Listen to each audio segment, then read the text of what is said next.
Please stand and join me in the Pledge of Allegiance and a moment of silence for our military. I pledge allegiance to the flag of the United States of America and to the republic for which it stands, one nation, indivisible, with liberty and justice for all.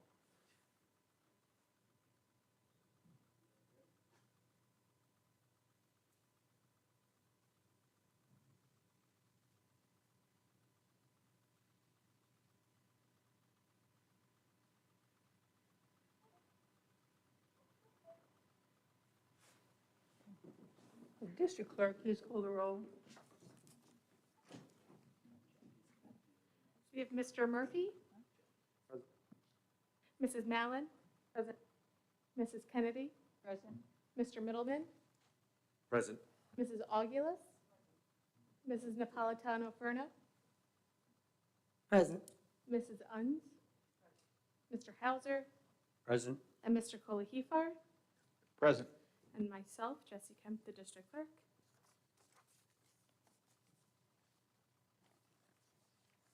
Okay.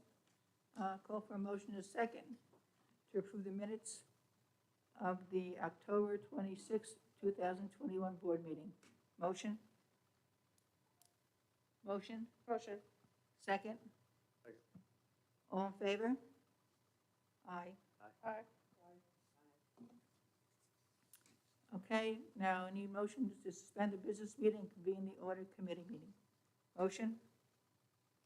Motion. Second? I'll second it. All in favor? Aye. Motion so carried. Okay.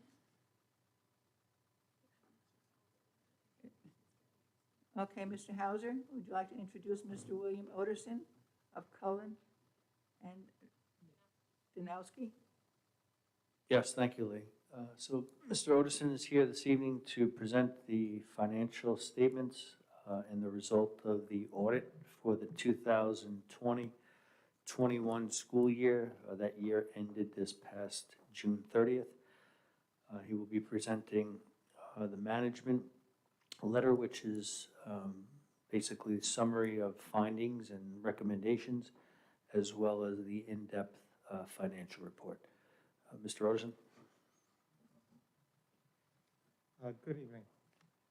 I'm Bill Oderson. I'm the Director of Audit Services with Cullen and Danowski, and we're the external auditors for the school district. Our job as the external auditor is to perform an audit and express an opinion on the district's financial statements. We conduct our audit in accordance with generally accepted auditing standards set forth by the AICPA and government auditing standards as set forth by the Comptroller General of the United States.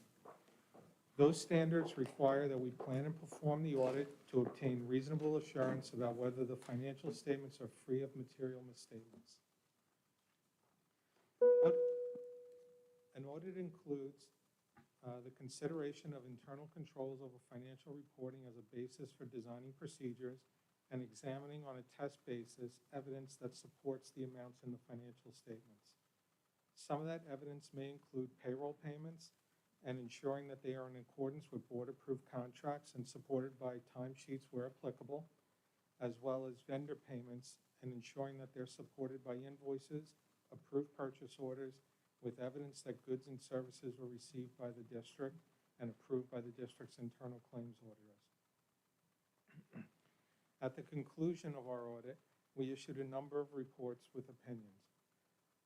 Our opinion on the district's financial statements has an unqualified opinion, which is the highest level of opinion for all funds with the exception of the Extra Classroom Activities Fund, where we have issued a qualified opinion. That qualified opinion relates to the accounting records of the cash receipts at the individual district club levels. It's not the business office. We also issued a report on internal controls, noting that there were no material weaknesses in any of the district's internal controls. We issued a report on compliance with laws and regulations, noting that there's no instances of non-compliance.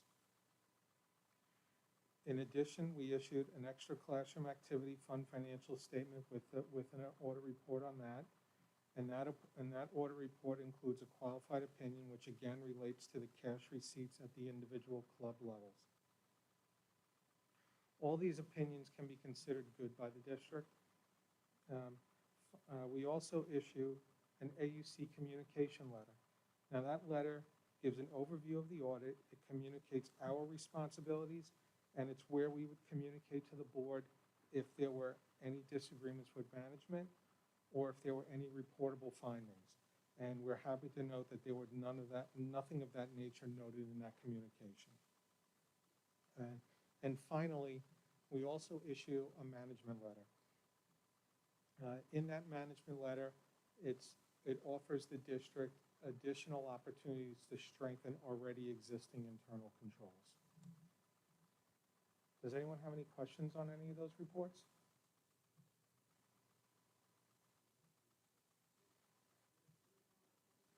Absolutely. Yes.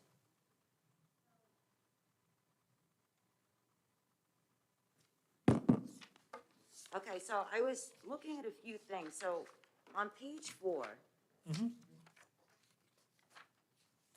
of the tentative draft, the draft full FS approval form, just so we're on the same page here. Okay, because it's not the same page 4 as that. Financial statements and supplement is on, I'm on that page 4. It's the one where it has it in here with the blue.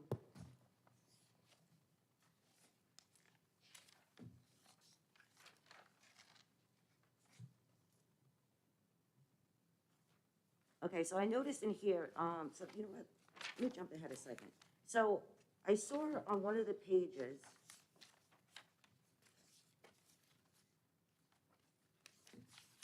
where it says with total expenditures. So right here, it says, expenses, as restated. So it's 215,110,819. But then if you go to page 62, I think it is, where it goes to actual expenditures, why does it reflect differently on one area to the next? Okay. As far as like the expenditures go. Okay, you're comparing, I'm thinking you're comparing page 58 to page... Yeah, exactly. Because on page 58 is 186,992 and $4. Okay, the difference is the $256 million number that you referred to relates to the district's government-wide financial statements. Now, that is all funds combined, plus your long-term liabilities and your fixed assets. So that's going to give you, that's ultimately going to be a larger number. The number on the back page, that page 58, is the budget to actual of the district's general fund only, which is obviously just that one fund. And it's the main, and that is the main operating fund of the district. And that's really where the district kind of reviews their operations on a budget to actual level. I'll say the additional reporting, the government-wide reporting, it's required by GAAP, but maybe it's not as informational operation-wise to get an idea of how the district is performing, because it includes things such as the district's long-term liabilities for their OPEB, as well as the long-term liabilities for the district's pension liabilities. And that doesn't necessarily have an effect on the day-to-day operations of the district, because those are actuarial calculations, and they can vary wildly from year to year based on the performance of the stock market and other factors.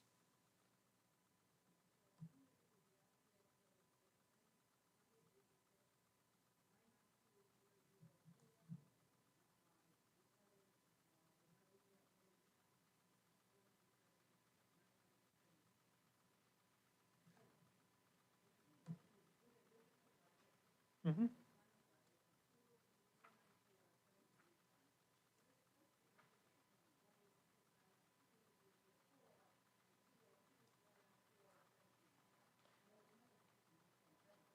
Right, that's a significant increase from the budget to actual. Mhm. So I understand that this year, there was quite a few expenses that occurred because of the pandemic. Absolutely. So I know, I think it was roughly around 7.5 that we incurred between the cleaning and hiring more staff, and I'm just talking in one. Now, if I go to one of these pages, again, I don't remember, I should have just noted it. There was monies that are due to the district. I think it's somewhere around $4 million, I saw in one section.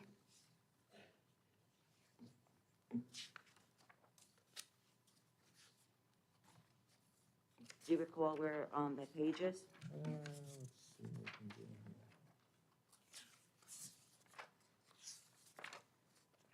Okay. The district does have amounts due from other areas. They have, in the district's operating fund, they have an amount due from other governments. Now, part of that is amounts due from BOCES that come in after the year end.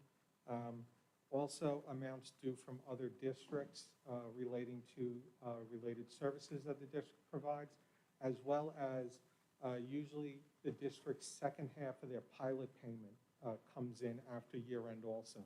So that's really what the bulk of that number is.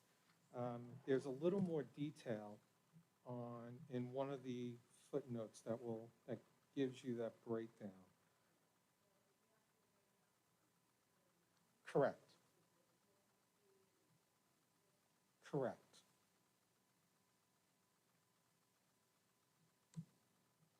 Like you're also due from New York State, you're due for certain state aid payments. In the special aid fund, the district has a number of federal grants and state grants that they've expended money because they're expenditure-driven grants. So what happens is the district expends the money first, then submits for reimbursement. So there's those outstanding receivables for those amounts as well. And then there's some amounts due in the school lunch fund, again, for lunches that were served during April and May and June, that come in during the summer, those reimbursements, as well as in your capital projects fund. The district is involved with some smart bond construction work. Now, they've done some of that work, but they will not submit for those reimbursements until the projects are complete. So they're ongoing at this point.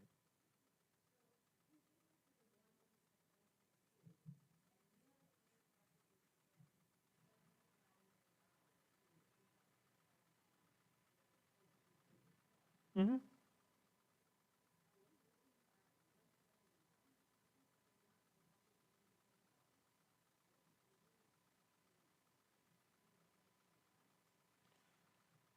Okay, so are we on page 58? Is that where we're? Okay. Yes and no. Due to COVID, there were obviously additional expenditures this year. The district also revised their budget at the beginning of the year using approximately $3 million of surplus funds from the previous school year to help fund some of those expenditures. So, yes, we'll say yes, if COVID did not happen, maybe you would have had a little larger of a surplus, or there also could have been instances where programs would have been run and additional things would have been done that maybe weren't done because of COVID. So now you have a situation. Exactly. Mm-hmm. Mm-hmm. Mm-hmm. Mm-hmm. Yeah. So I'll say yes. If there was no pandemic, you may have generated a larger surplus.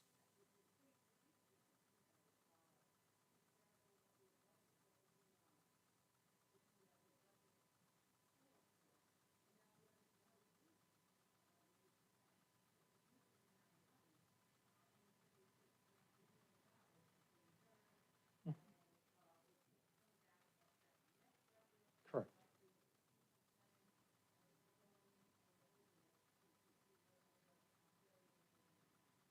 Correct.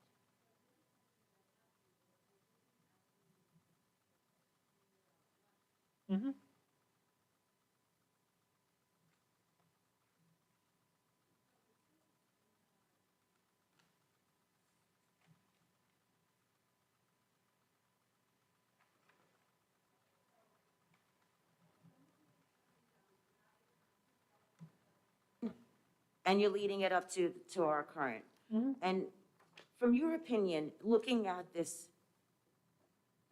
what are your thoughts? Because a couple of things came into my mind. So when you look at 2021, we had an operating transfer in of $834,000. You know, obviously, it's year 2017, we had 58,000, and then you see the numbers trending. 2019, it dropped down a little bit at 219,000. But 2020 and 2021, pretty significant. In 2020, we had to offset it by 504,000. 2021, $834,000. It's quite big. Yeah. And what's interesting is our enrollment's going down. Our expenditures at 2021 is 1.8, and our expenditures in 2017 were 2.2. So our expenditures went down. Obviously, your revenues went down, but when I look at these numbers, and I'll look at it more closely, it seems like it doesn't go, how do I explain this? It's not, I'm trying to think of the best way to explain it. It's not, if you look at 2017, the ratios of the way that the expenditures versus the revenues, you see that the ratios start to get bigger. Yes, yeah, we see the same thing. I'll say 2020 maybe had a little bit of an anomaly in it because the district was closed from the middle of March through the end of the year, and they continued to pay all the employees as per the New York State mandates. So in 2020, you probably generated more of a loss than you would have because you missed out on revenue.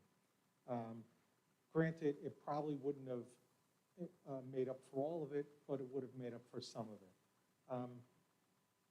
I'll say historically, what we've noticed is the food service program operates at an operating deficit pretty much annually, and it does vary from year to year. One of the main factors is the district has their own employees. They use their own staff in the food service program, where some districts who have converted over to a management company have also used management company, had them provide the employees. That's historically been a conscious decision by the district to use their own employees, because usually when they end up flipping to the management company, they maybe don't pay as well. It's one of those things that it's a tough decision. You know, the program does operate at a loss. I don't know what the best way is to resolve that. One option is raise prices, but does raising prices then end up reducing participation? That's a difficult balance. It's trying to balance that, and then maybe it's just weighing the decision. Is there a structural change that needs to happen in the program, and that's a different decision. Yes, yes. $1,000. You know, we started at 2017 at subsidizing the program at 58,000. We jumped to 319,000, then 219,000. 2020, 504,000, and then 2021, $834,000. That's quite significant on an enrollment it's going down. We've seen the projected numbers. I mean, we're looking at the high school potentially having 1,600 kids in the next few years. So when you see, like, again, the disparity of, you know, the ratio of the revenue and the expenses, you're like, okay, something's got to give here. But yeah, if I have any further questions, I'll email you. Oh, absolutely. Anybody else?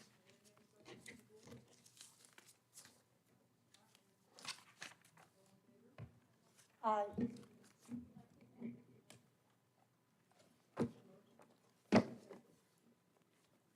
Second.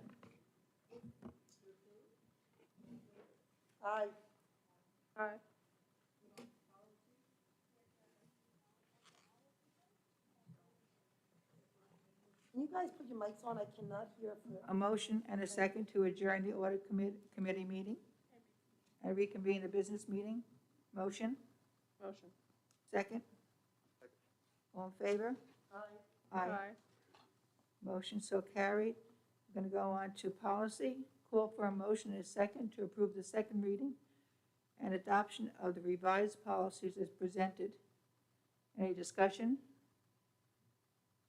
All in favor? You said that. No, you guys don't motion in a second when I ask for it. Motion, Motion. second? Second. All in favor? Aye. Aye. We'll move on to discussion items. Student government report. Is there any student government here this evening? No? Board of Ed topics. First one is foils. That would be you. You want us to go over it, Lee? Oh, You will, the way that this is, it looks like I have 50 things on the list. When many of them actually are together. Like, obviously, masks at Board of Education meeting and mask wearing during activities at school is the attorney. I put it on because I wanted the attorney to advise the community and give transparency on what the actual guidelines are. Didn't we do that last board meeting? Am I wrong? Well, if we did that last board meeting, then people should know that if there are no children in the room, they don't have to wear a mask. That's not what she said, but Okay, so then let's let the attorney speak. Hi, good evening. So what the guidance says is that both the New York State Department of Health and the Suffolk County Department of Health have said that Board of Education meetings are an exception to the requirement for universal masking. However, neither one of them seem to understand that students are at board meetings. So there's the issue of what do you do when students are at board meetings? And in addition, the New York State Department of Health has indicated that school districts can implement more restrictive measures if they like, including universal masking at all times in school settings.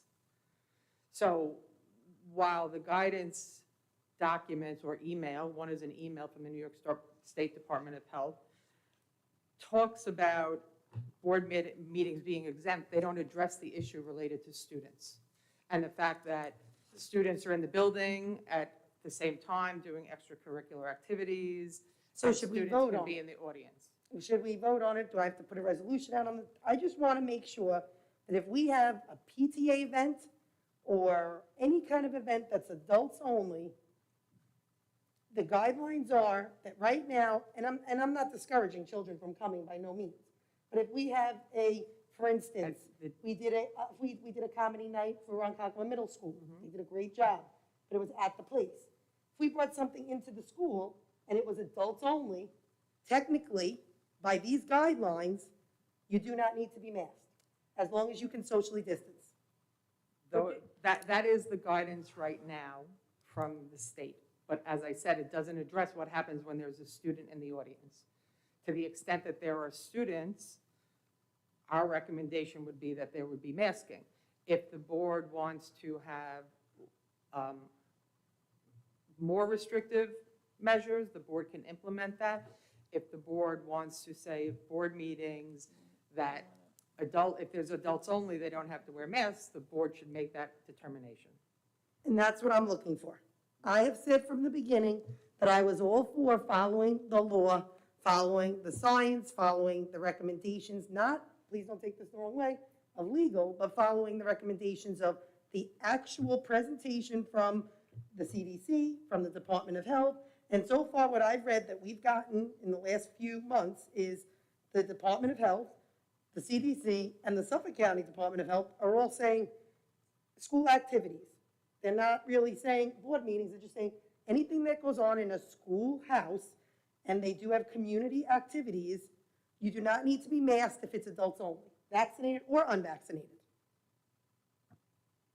As I said, both the Department of Health of the state and Suffolk County have said that they consider board meetings to be an exception to the requirement for masking. Okay, so do I need to put a resolution on the floor and call for a vote?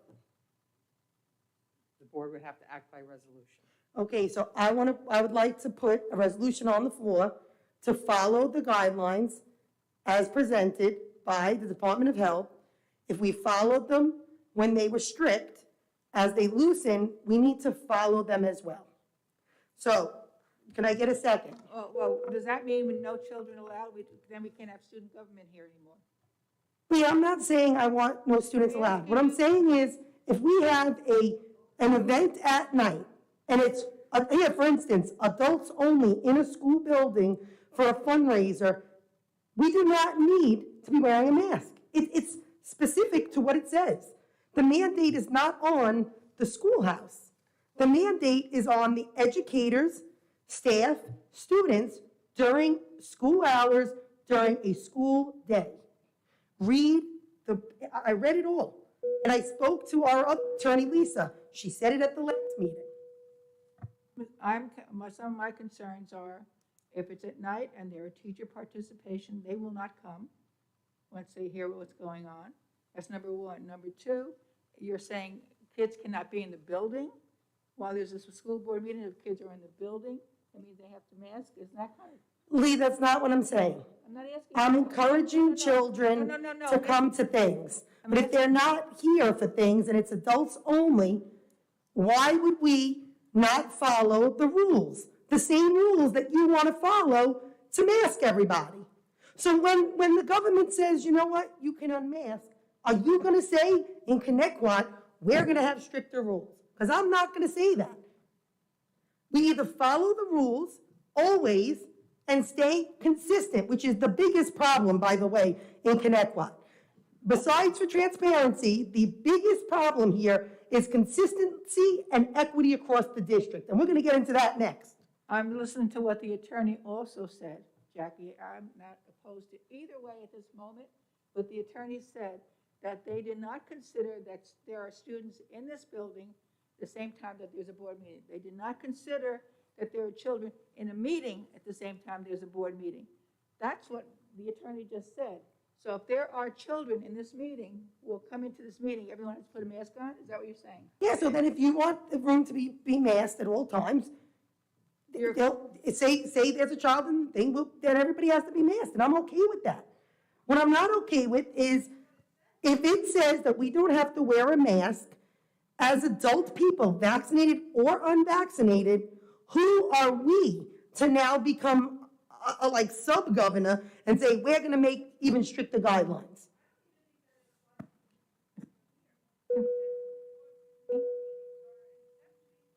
This is a board meeting, we're having our discussion. Thank you. Well, this is the whole thing. When we had our other attorney here last time, she said it the same way, except she didn't give a recommendation because she said that the recommendation is really on the board to make the decision. And that's why I'm saying call for a vote. We can have a discussion all night, but we can just vote. If you guys vote it down, that's fine. But I said I'd follow the science, I would follow the rules. I'm not for masks as a parent, but as a board member, I told you from the start, I will follow the rules. But when a rule changes, you can't now say, well, we're going to make it stronger and stricter, which, by the way, you've done to a lot of policies in this district, ruining transparency in general. Just another comment, the difficulty in adopting something for board meetings when masks can come off or masks can't come off, then you're dealing with who's figuring out who's a student in the audience. And then you also have students in the hallways that are going to have their masks on and see people in board meetings with masks off. And I'm not saying either way the board should vote. You just need to think about the fact that the Department of Health, neither one of them addressed that situation. So that is an issue with the Department of Health. Well, we received an email that Dr. Adams sent out. And in that email, it says it was from, I believe, Suffolk County Department of Health, if I was reading it right.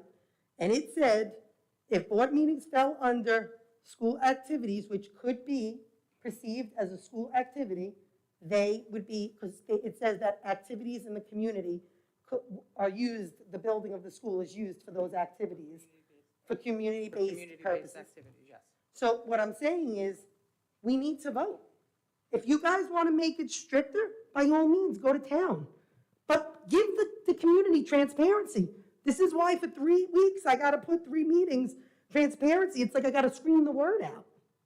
Well, to me, you're gonna be excluding children and you're excluding teachers, because a lot of teachers will not walk in here if they can't be recognized. They will not discuss programs if asked to come in, if they don't have to be masked. I'm just telling you now, both sides of the story, what can really happen. Lee, anybody can come in here with a mask on, a face shield. I don't really care. If you come in a hazmat suit, I will make sure you are not bullied. I will make sure that you are treated with respect and that we actually listen, regardless if you're in a hazmat suit or you decide to come in with no mask on. My point is, are we going to follow the rules?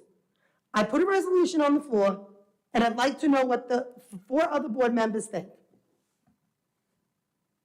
Well, I just told you what my opinion, what might happen. So beware what you vote for. Can I just interrupt for a second? Can I just clarify the resolution so we can actually be clear on what's happening? So I just jotted something down, and Ms. Unz, if I'm incorrect in what I'm saying, please let me know. So Trustee Napolitano-Furno, based on what you said, you're motioning to follow the guidelines as presented by the New York State Department of Health and Suffolk County Department of Health, whereas community events on school grounds and students are not present, mask wearing is not mandatory. 100%, that is what it reads. Why are we not following the rules when the rules apply the other way? You gotta be fair on all sides of a controversial issue. Jackie, what's your interpretation of the rule right now? Can I take my mask off? No, because I believe there's a child in the audience. But I'm not against children coming. I wish more children would come and speak. I'm just was asking for clarification. Absolutely. You're talking about transparency. Absolutely.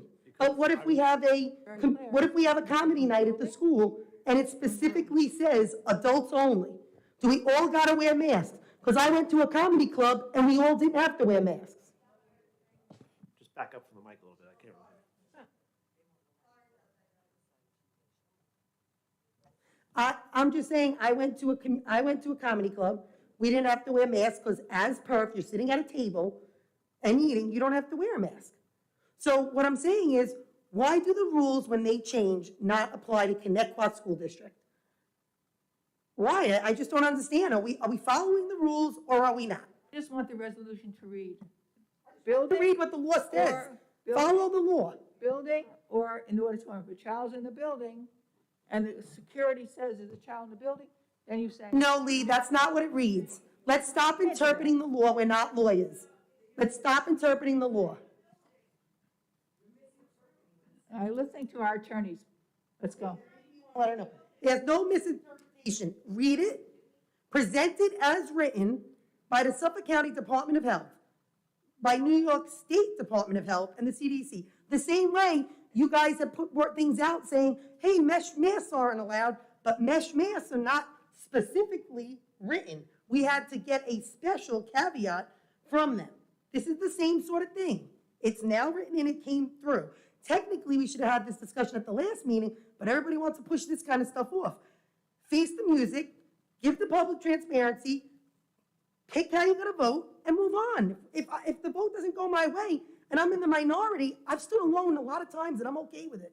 But I'm going to at least stand by my votes and stay consistent. You could call me anything else, but I stay consistent, and I stand by what I say. The Suffolk County Department of Health guidance states that the department concurs with the guidance provided by New York State Department of Health that school board meetings fall under the exception for community-based activities. As I have said, it does not address the fact of students being in the building at the same time. So that is a deficiency with the opinions that have been issued by both departments of health.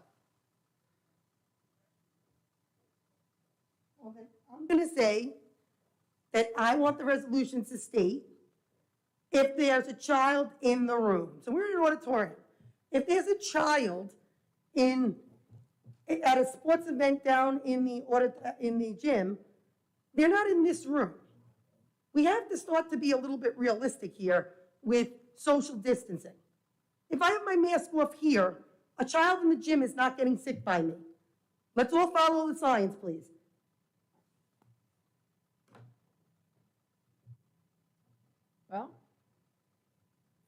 Let's make a vote. Take All a vote. I'm asking for is you guys to vote to amend it to state what the law states, So period.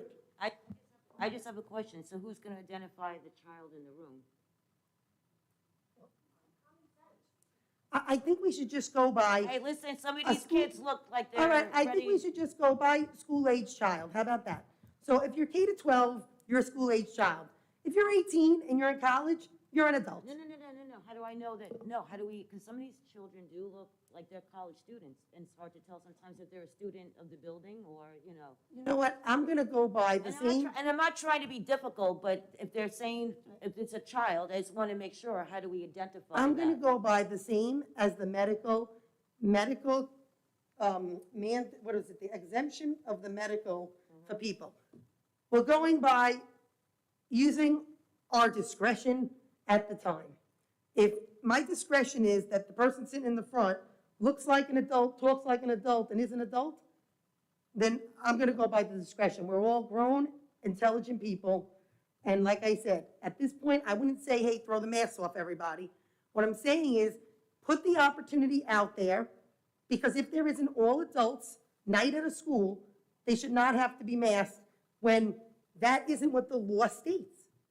Follow the laws I have that no you all problem said you're following. If I- you're following the law to mask, and a mask mandate can't be done away with, then at least follow the law when it changes.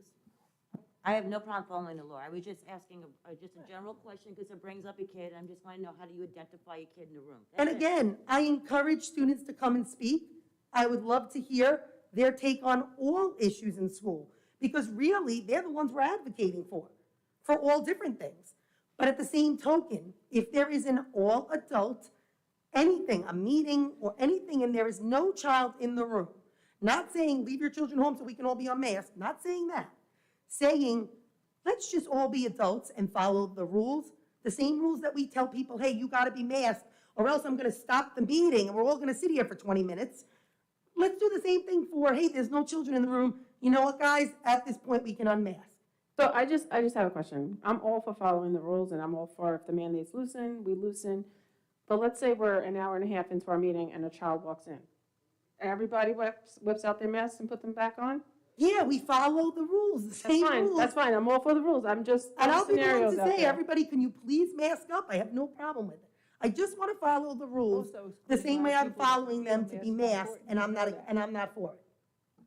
You're excluding people that you feel that masks are important. Lee, and you're excluding people that want to be in an audience and don't want to be masked. Okay, follow the law. Why is excuse me, Jackie. Why is everything an argument when someone else says something? We all sit quietly and listen to you. Hey, Lee, why don't you follow the rules and the laws? Why don't you follow the rules and the laws? It's very simple. Follow the rules. I want teachers here. I want students here. What's happening here tonight is going to cause such havoc in this district. I'm going to postpone the meeting. If you stop right now, I might be the odd man out because I'm thinking about the district as a whole. No, I'm not a puppet. I'm the opposite of a puppet. Guys. I am not politically inclined to do anything but what's right for our students and our staff. Lee, then just No, stop follow the law and rules presented. The It's law very and simple. rules said they If we did not- follow the rules, people got mad at me when I said, I'm sorry, but I'm for Maybe you're masking gonna cause in the havoc in hallways, this I'm for district. End of masking, story. I'm not for masking when you're sitting at a desk. People got mad at me. What, they didn't come up here and yell at me too? They yelled at me, but the problem is, if you follow the rules and the law, you can't go wrong, because you're following it regardless which side it falls on. Lee, nobody's saying teachers and students can't come. Nobody's saying nobody could wear a mask. And if this does pass tonight, my recommendation is going to be to have all future meetings, either at the high school or here, to be able to have the large space, to have social distancing available to everyone. I'm telling you right now, from the bottom of my heart, this is going to cause such a windfall in this district. Lee, for what, the 10 people that are here? There's 10 people here tonight, count. 1, 2, 3, 4, 5, 6, 7, 8, 9, 10, 11, 12, 13, 14, 15. We got 15 people in the audience. 15, Lee, in a room that seats, can somebody please tell me how many this room? Is there one of those occupancy? And they're just not. So 800 people can be in this room right now, Lee. Why do we have to argue? Why don't we just take a vote? Let's vote. Yeah, Let's take the vote. vote and move Vote, on. be transparent. Let the people know where you sit, I where you am. sit. Do you sit with the rules and following them no matter where they fall? Or are you gonna give us, are we gonna be the new Let's just governors take of a, Connecticut? take a roll call. Okay, so just hold on. I have a motion on the floor to follow the guidelines as presented by the New York State Department of Health and Suffolk County Department of Health that state masks are not mandated to be worn at community-based activities on school grounds where students are not present in the room. I have a motion. I need a second. Sorry, yes. To follow the guidelines as presented by the New York State Department of Health and Suffolk County Department of Health that state masks are not mandated to be worn at community-based activities on school grounds where students are present in the room. Are not present in the room.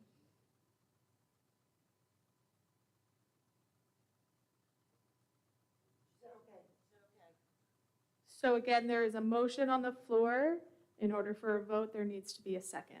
Second. That was a second from you, Ms. Mallon? Yes. So I'll do a roll call vote, and I'll start from one end to the end, to the other end. So Mrs. Napolitano-Ferno, Yes, follow the rules and law. Mrs. Augulus? Mrs. Kennedy? Yes, follow the rules and law. Mrs. Mallon? I'm a yes to following the rules. Mr. Murphy? Yes. Okay, so that motion has passed.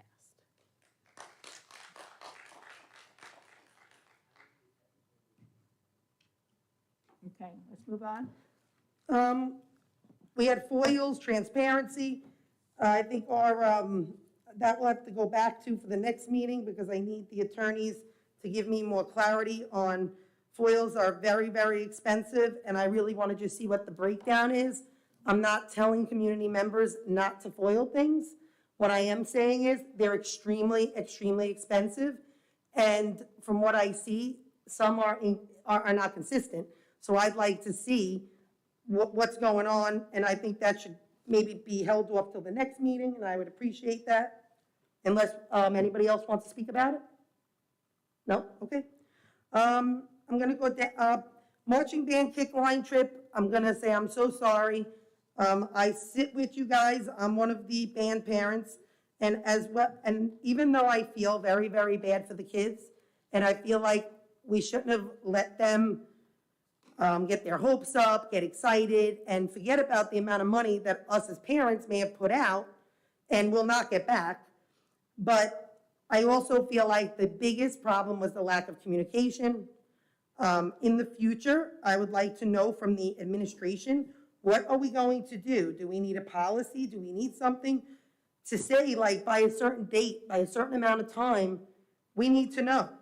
This should have been decided in September, because honestly, I can understand why people, why some educators or the staff wouldn't want to do this kind of trip. I can understand it. There are variables, 4 kids in a room, 1 kid gets sick, 4 got to stay behind possibly. It's not so much who gets sick, because there's other trips where I was told by someone in this district that works nursing that there's always been a kid that gets sick on these trips. They end up in urgent care, but it's a little different. You go to urgent care, you have an ear infection, you get medication. You go to urgent care, you test positive for COVID, and now we got a problem, Houston. We got 10 days of trying to figure out where are these children going to stay? Do all 4 have to stay behind? And it's scary for the kids too. I would love to be going to Disney with all of you and our children, but I also have to see the other side, and the other side is the variables and the risk. It is there, no matter how we slice it. Us as parents could take that risk and take our children on vacation, but to put that in someone else's lap, it's just hard. It's over 100. It's over 100, isn't it? Closer to like 200. It's like 100. How much? It's like 120 people. If you do the odds, 120 people travel, of 1 getting sick, it could become a domino effect. How many people were they around? Who has to quarantine? How many rooms you have to get? I'm not trying to make excuses by no means. I've said, and I'll say it again, lack of communication, lack of transparency. We really need to work on that, and I'm sorry. And I stand by that too. I stand by being consistent with, if one can't go on a plane, all the trips that are sanctioned by the Connect Block this year, if it's planes, they shouldn't be allowed to go, because if it's not okay for one, it can't be okay for another. But if they're sanctioned by outside the district, that does not, we have no say on that. We have no say on that. Excuse me, we're not allowed to speak out in the audience. There are rules. This is a board meeting. Thank you. Does anybody else want to speak about the marching band? Marching band, kick line, color guard.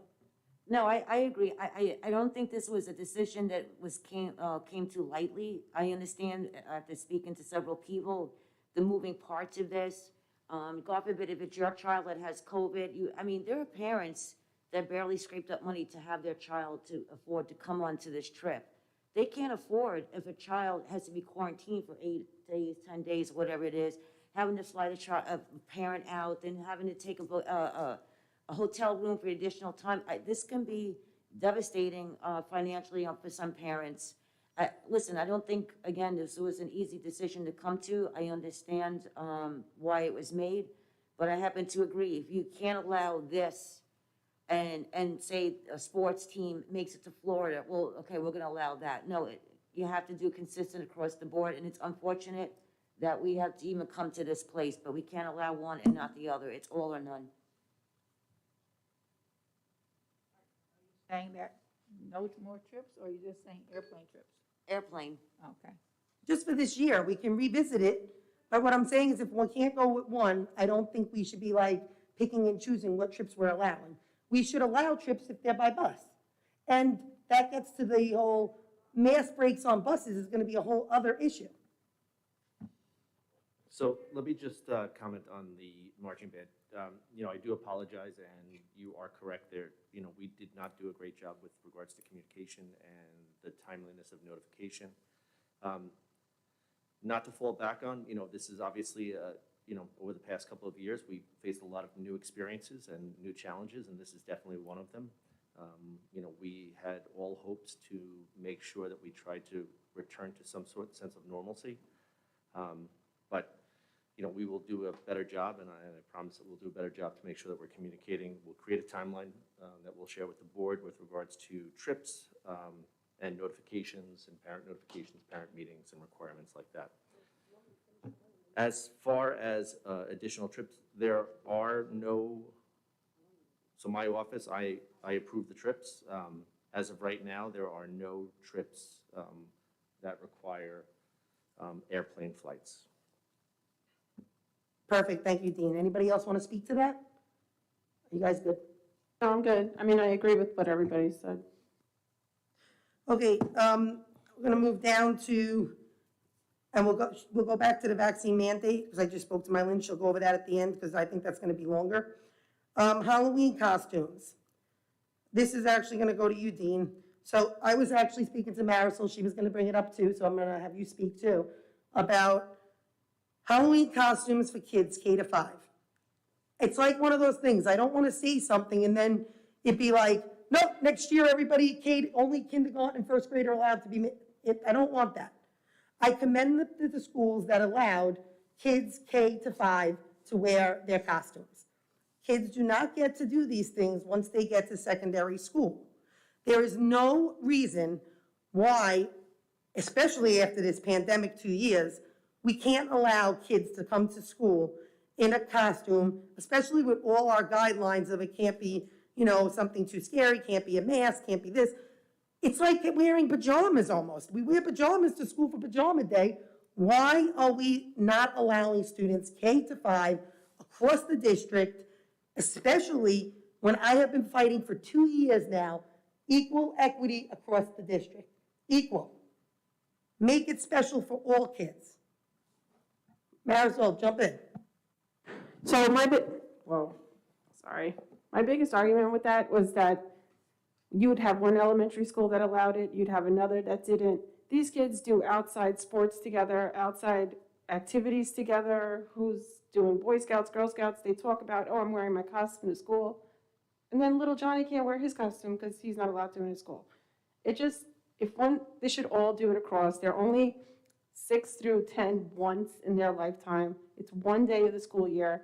I understand some principals think that it's a distraction to learning, but it's a growth of their learning with their peers, and it's just a celebration. And not everybody has to wear a costume if they don't want to wear a costume. It's not mandatory, but I think every elementary school should do it. I agree. I agree.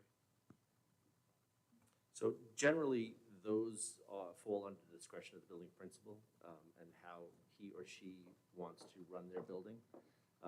And, you know, many schools have long-standing traditions of particular grades or whole buildings, some parades, no parades. But if this is a direction, then from the board, then we will have a conversation with our building principals. Thank you. Yeah, I'd Yes, appreciate please that. do. Okay, board retreat. How much is a board retreat? Anybody? She's looking it up. Okay, thank you. I just feel like the problem with a board retreat is we spend the money and then we come back and the board is still dysfunctional. It's happened over and over and over. So while I said yes to having a board retreat, I will 100% own that I have now said I will not have a board retreat. I will not take time away from family work, just in general, because I already give so much time to this board and emails and everything else.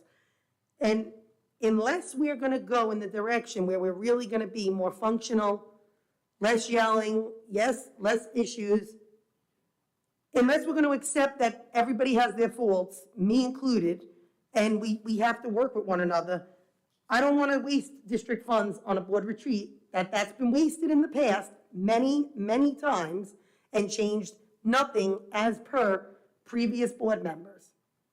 But you have to go into a board retreat with an open mind. You have to be able to willingly accept everybody else's personalities and be able to work together and come together as a unit.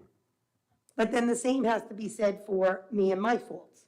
No, And I've seen in- everybody has to self-evaluate and accept. And I've seen firsthand, while I'm sitting at a fundraiser, getting emails that are anything but kind. It's a school fundraiser, by the way. So just to answer your question, the cost from the New York State School Board Association, who typically does the retreat, is $2,700 for a full day session. That's not bad, okay, I just wanted to find out because, like I said, it's something I'll look into and I'll revisit. I would never stop you guys from having one. I just know from the past, and I think Mylene can attest, and Lee, you've done a bunch, I'm sure, too. How well did they work?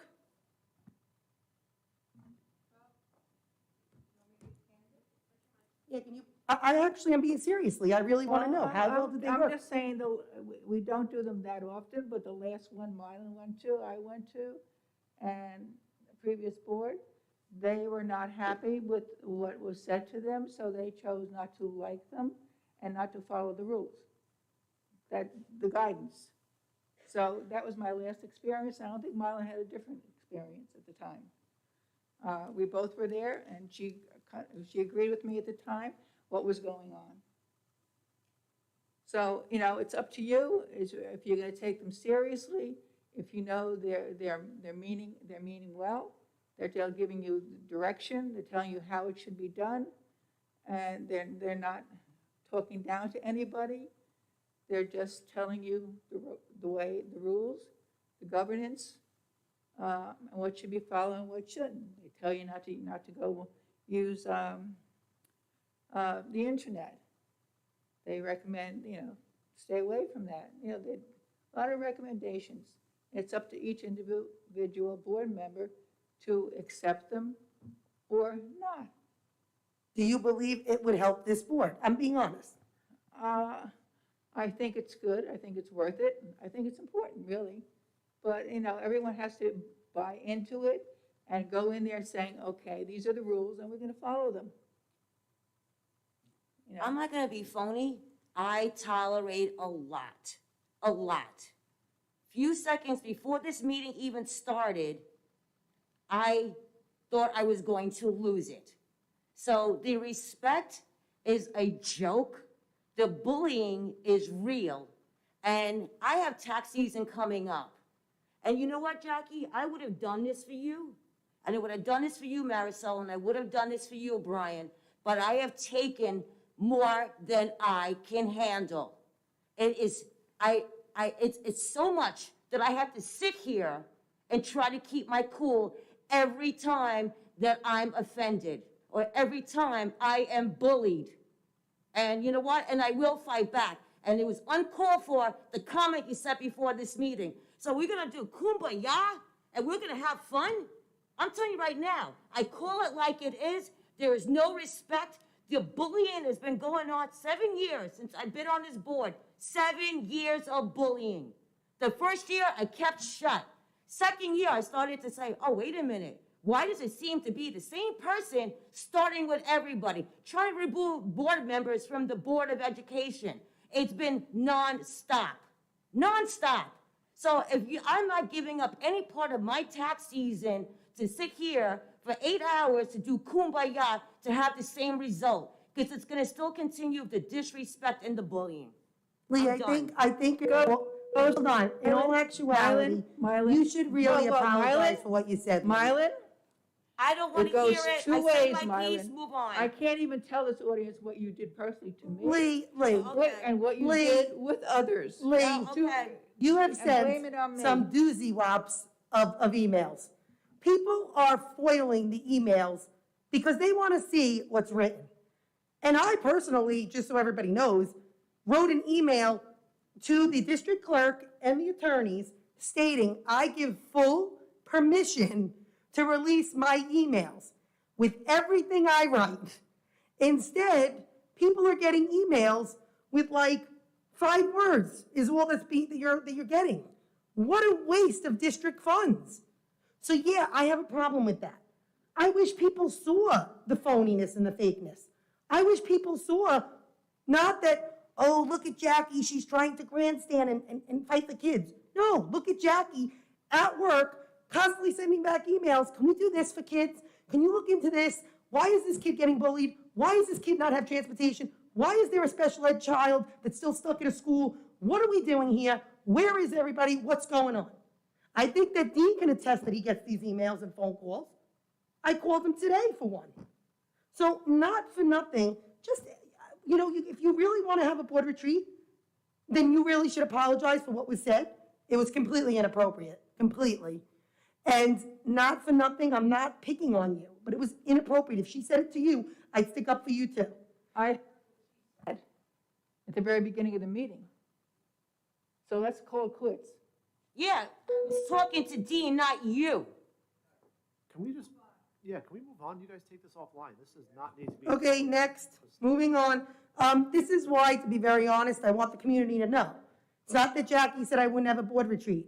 I said I would take vacation time from work. I would have the board retreat.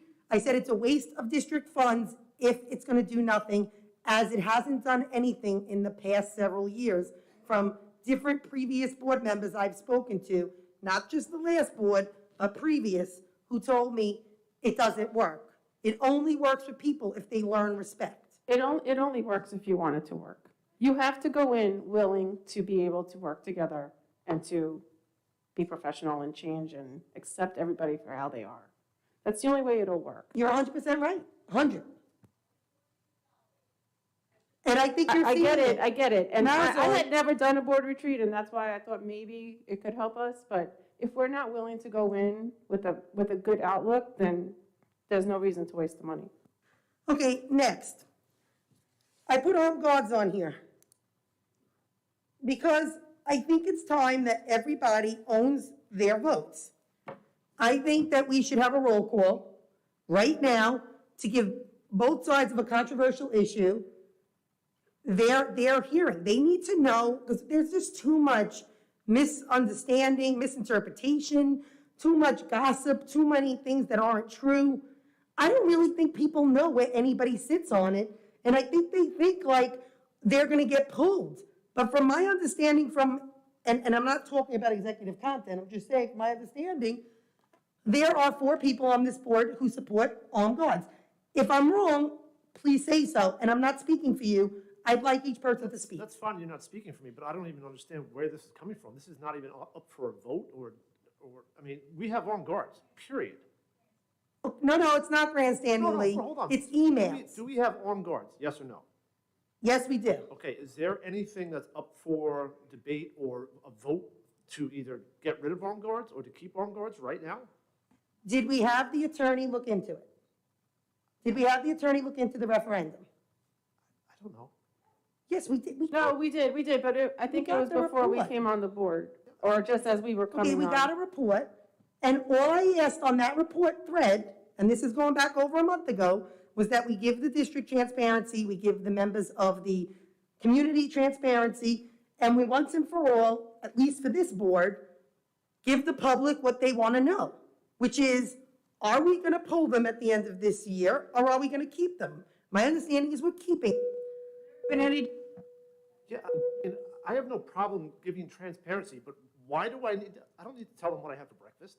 I don't need to tell them what I feel right now. When the vote comes up, they'll know what I feel. Well, I'm calling for a vote. I'm calling for a What are we resolution voting for? for the vote, What are we voting for? to keep armed guards. That's not up for discussion right now. Get rid of them right now, today? We can- I don't we can do that. understand. Isn't it part of the, Are you putting them up for a referendum? Lee has I have email thread, I don't know where you guys have been, where Lee's saying she wanted a referendum. She wanted me to bring this up in public. Lee, I mean, I gotta look for it. I wanted her on a referendum I have no problem talking initially about this. I just don't understand because, why this is up because, now. wait a second, they're trying to corner me. Lee, this is not cornering. You are the Listen. last person who could be cornered. I was afraid of friendly fire. I said this publicly, this is before the referendum, that was my fear.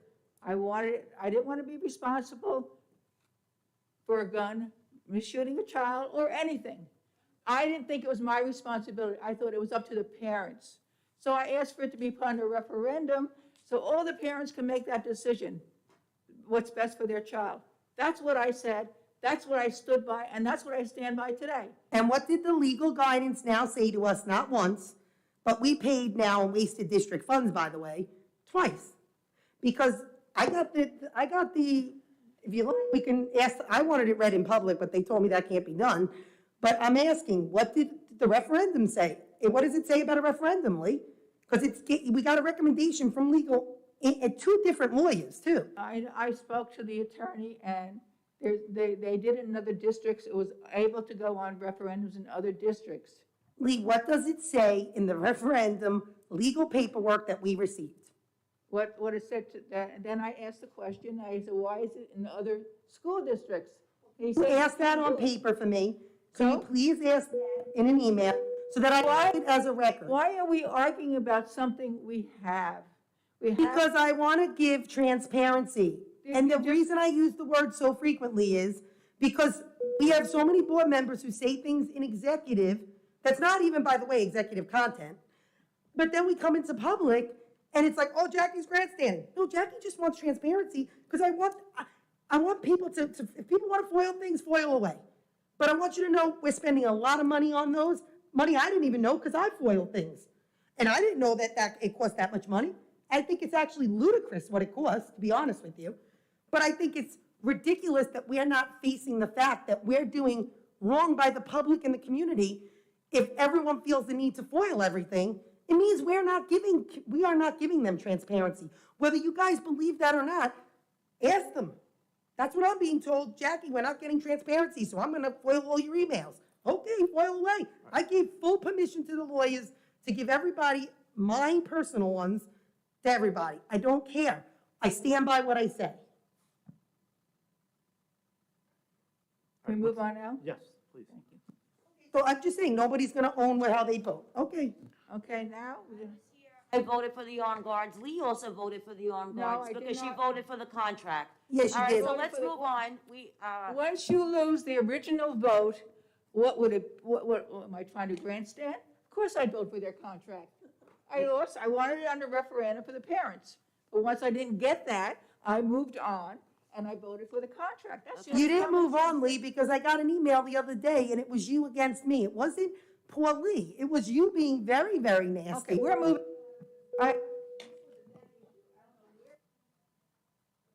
It came up because I wanted you to give the community transparency. And apparently, this board This does is not like grandstanding transparency. and And bickering, we are and costing you say more I'm the bad one. district funds on Ridiculous. foils this year Ridiculous. than ever before. Actually, Jesse, question.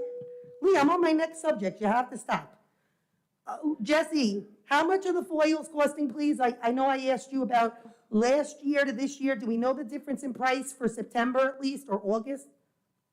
I don't have the difference from last year, and I only have September's because we didn't get October's invoice yet, obviously. So I do, let me just find, I did pull that number, let me just find it. Thank you. And if you can, for next meeting, can you have last year's number for the foil to this year's number?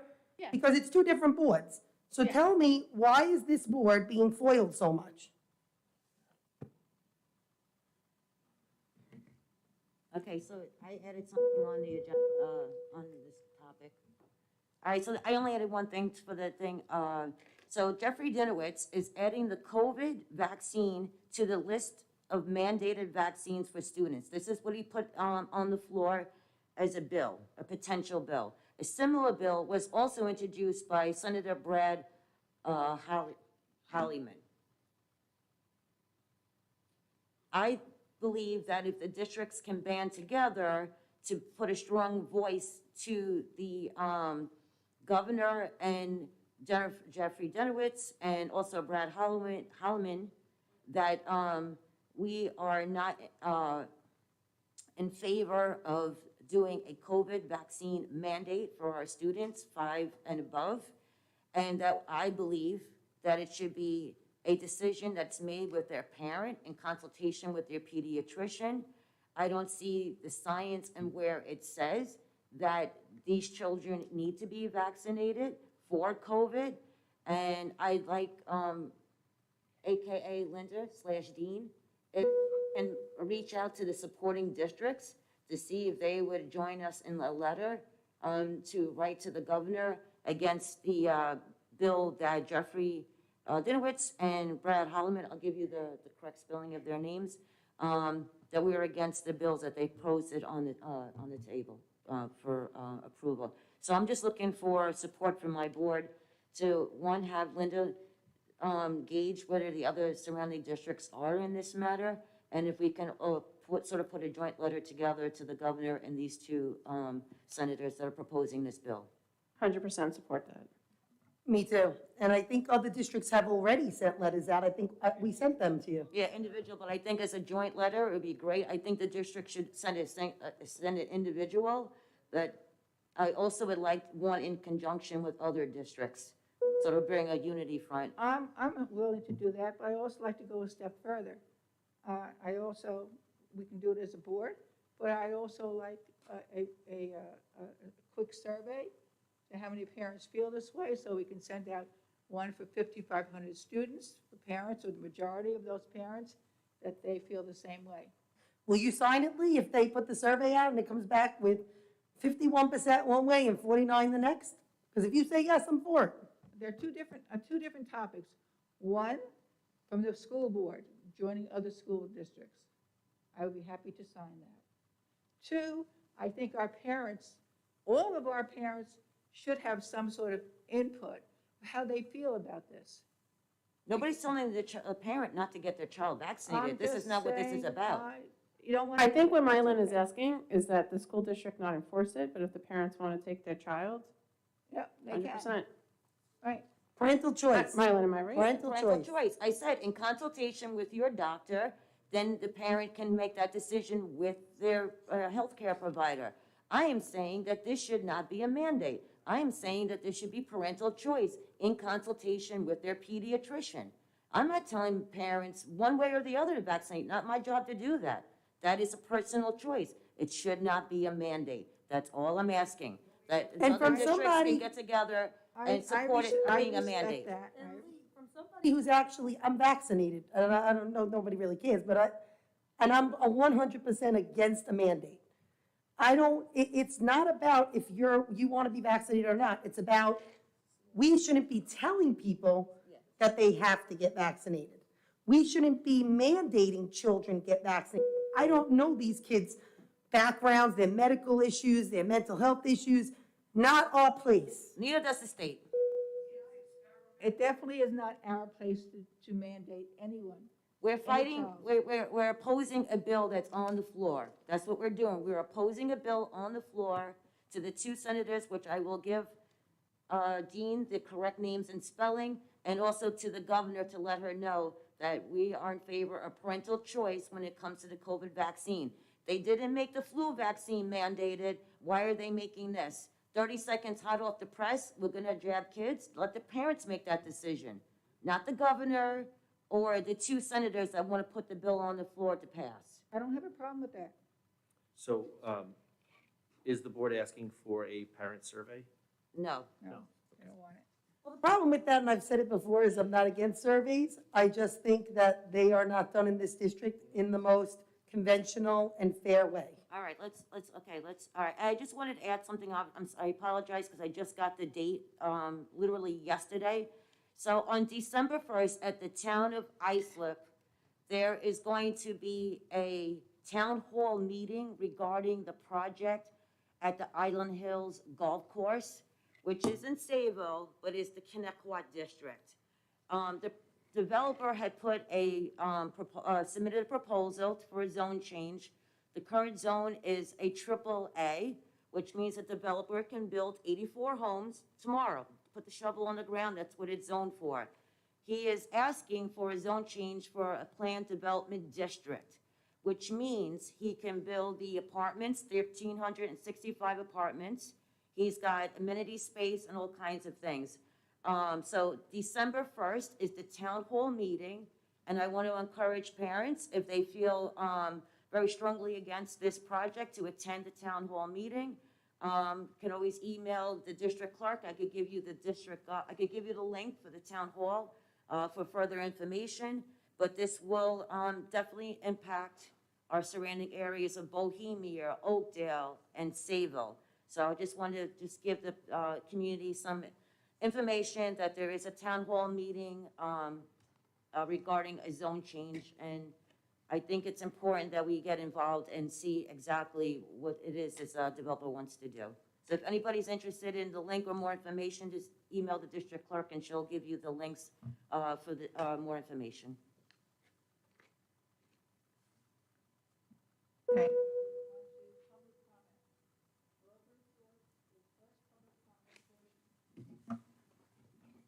Of the agenda. The public comment period is for consent agenda items only. An additional public comment period will be held later in the meeting. Please raise your hand if you have any questions or comment on a consent agenda item only. If no one raises their hand, continue on with item J, personnel matters. If there are agenda questions, continue with the following. I will call individuals forward one at a time. Oh, does anyone have any questions? Okay. No, that's the second one. Correct. Mm-hmm. And the second public comment portion. Okay. Second, this is for consent agenda items. Isn't there a consent agenda where they can look at? Yeah, there are agendas. Where is the consent agenda? Where do you have them? Didn't you put some out? I did, yeah. They're out there. I guess you just didn't see it. It did. It's item L.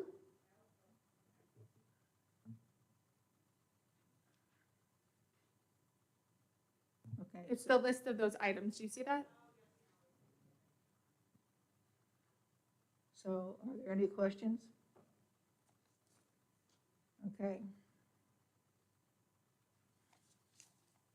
Where now are we? Are we on personnel matters? Yes, personnel. On it- I got to pull some things for a separate vote. On personnel? We're on personnel right now.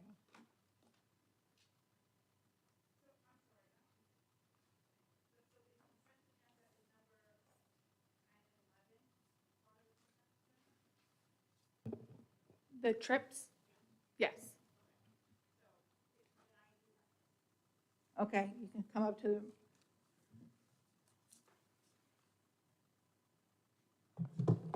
Okay, so, no, we don't answer questions, this is basically, you can I'm make sorry, a I can't hear statement. What? You can make a comment, and if you need an answer, you'll get an answer by, through Dean or through our board page. okay, so this number 10, the holiday band parade trip in Pennsylvania, how is it going to be an overnight trip? Is that a no? Because people are listening at home, so you're shaking your head. Sorry. No, it's Okay. not. All right, now, I'm presuming the number 11, the Hershey trip, that's going to be overnight, correct? Correct. And it's only one night. And this was going to be, this is basically taking the spot of the Disney trip. Correct. Okay, so are we going to have a discussion with the parents regarding this trip? Or are you guys going to act like tyrants like you did with the Disney trip and just cancel it at the last minute?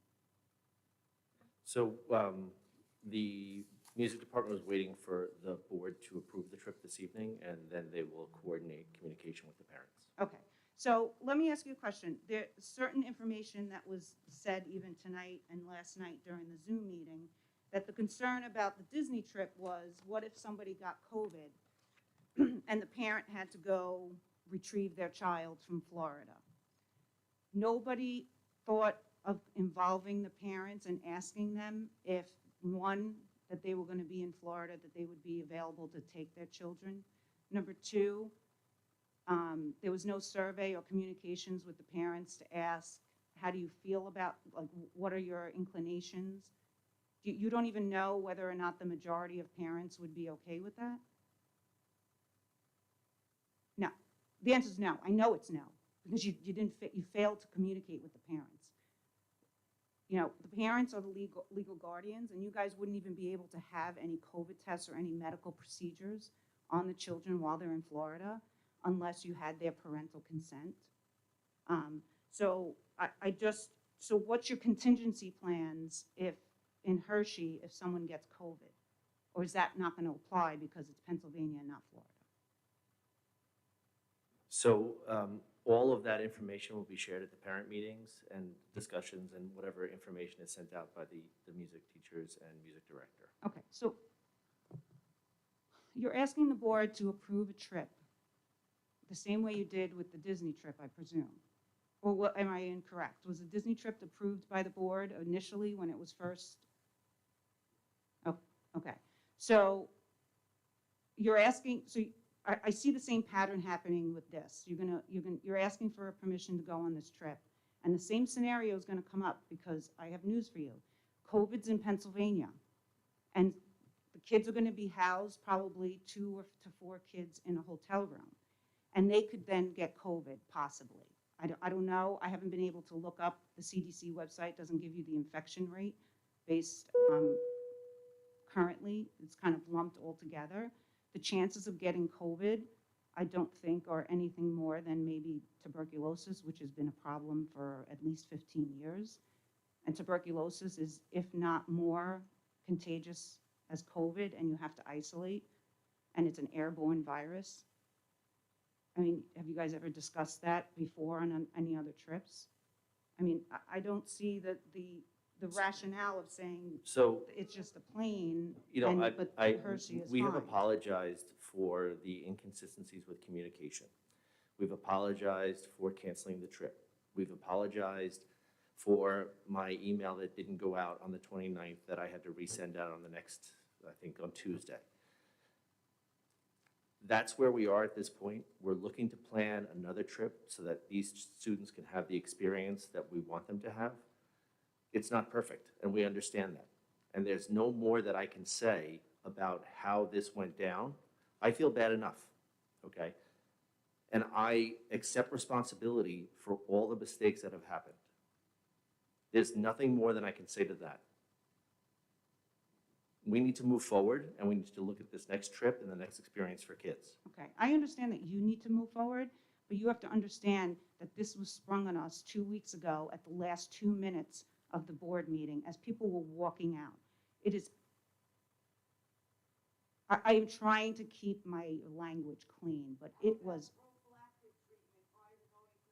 So I just don't understand if you're going to use that logic with the Disney trip. And I'm not trying to beat you up because it's not only up to you. But if you're using the logic that you used for the Disney trip applies to every trip. That meeting that Adams decided to set it at the last 2 minutes before public comment, which was strategic, I'm sure. I'm going to just cut you off just for a minute because I want to own something, and I am.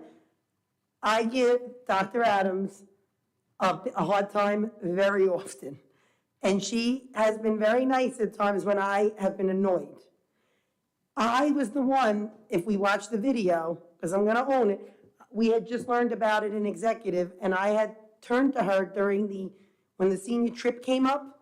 I didn't see the band trip on the agenda.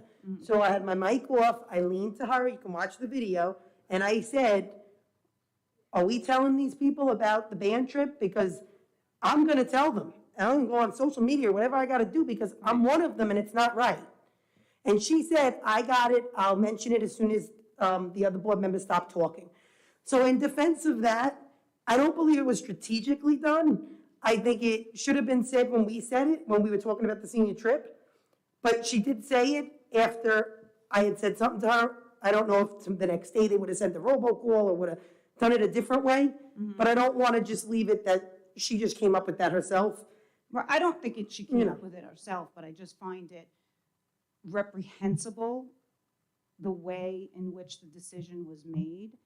And if you use the logic that you have on the Disney trip, which I do not agree with at all, you have to apply it to every trip. So now this Hershey trip, which I'm basically shooting myself in the foot, but I'm trying to make a point, you have to use the same logic. Someone may get sick. I'm going to guarantee you, I will bet you $5 someone will get sick on any one overnight trip. I will guarantee. I think the logic that they're trying to use here is that it's easier to drive 2 hours to pick up your sick child than it is to fly to a different 2.5 hours. Okay, Hershey is not 2 hours. It's more than 4. Okay, so it's 3.5 hours. Okay. Alyssa, sorry, I didn't mean to say your name, but you get my point. It's I easier to understand. drive to Pennsylvania than it is to drive to Florida or get on a flight. I think that was the logic that was used. But the problem is, you fail to include the parents, the legal guardians that would be doing that. So, I don't know where everyone stood. I'm not debating that. I agree. I think communication was terrible, and I've stated But the that. same thing is here. I'm telling you right now, I'm not going to prevent my child from going to Hershey on the off chance that someone gets ill and that she has to then quarantine, or whatever the case may be. Someone could get a stomach virus, they can get salmonella, they can get a million other things. But the problem is, you know what? Why is it okay? I just don't see the difference between a bus ride, a car ride, and a plane ride. I really don't. I don't. And a lot of parents agree with that. It should have been left up to us to say, we don't want to take that risk. It is a school-sponsored trip, so we assume the responsibility. Yes, we do ask parents for permission to take their children on these trips, but it is a school-sponsored activity where we take the liability and we take the onus of the supervision and the health and safety of those students. It's not a parent decision, it's a school decision. And Okay, but then, okay, I understand that. So if you're in Hershey, and I don't like concentrating on COVID, but if someone comes down with COVID and now they have to quarantine, if it's the whole 4 that's in the room or whatever, and that you can't move, so what's the difference whether it's Hershey or Florida? You're gonna contact the parent to say, Because it's a come lot get closer them. for parents to come get their children and take responsibility of their children than Okay. it is to fly. Again, ask the parents that signed up for the trip. It presents what the issue is. Listen, if one of them, if they You're focusing on quarantine. just one of the numerous issues that were brought to our attention and concerns about the trip. So Before- yes, the before- quarantining is one issue, and I'm gonna get in trouble because I'm speaking when I shouldn't be. But the quarantining is one issue. There are other issues that we had to take into consideration when making this decision. I understand that, but that's one Even that I'm this trip that's discussing right coming now. up, we don't even know if it'll go 100%. We don't know. Maybe there's not enough chaperones. We don't know. There's no guarantee until we find out, until it's. I understand Done that, deal. but it's just that it's so inconsistent. If you're applying Well, logic to we- one trip, you have to apply it to the others. And I'm dealing with one at a time, and you guys have this habit of like cutting people off without having a full discussion. That's one of the concerns that you had. So I'm saying there's gonna be a concern with Hershey, and it's the same thing. And again, it's gonna be a backroom discussion about what these contingency plans are and what parents are willing or not willing to do. Guess what? Ask us what we're willing and not willing to do. Ask the people that signed up for it, do you understand the ramifications, that there is a possibility that you may have to come get your child, whether it's in Hershey or whether it's in Florida or whether it's in Guam, wherever the trip may be. You took it out of the parents' legal right. You took it out, and that's not fair, and you're going to do Okay, it again excuse me, with this we have Hershey other- trip. We can't belabor this. No, you- But thank you, you had your 3 minutes. No, I but you, understand where you're coming from.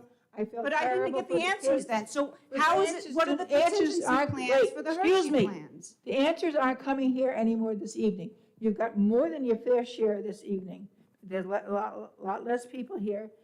People were answering your questions the best they could. I can't. We I have understand to that, move but I on. We didn't- have to move on, please. Okay, so then next time you should just then say you're limited in the amount of questions, because I would like to flush You- this you out are. It's a- before you go forward and get these kids now excited about Well, you know, Hershey. I feel And the then the same same way thing you is do. gonna happen. Well, But you're I- gonna cut me off anyway. I think what Dean has said is, look, we're all admitting that it wasn't handled properly, and he's taken responsibility for that.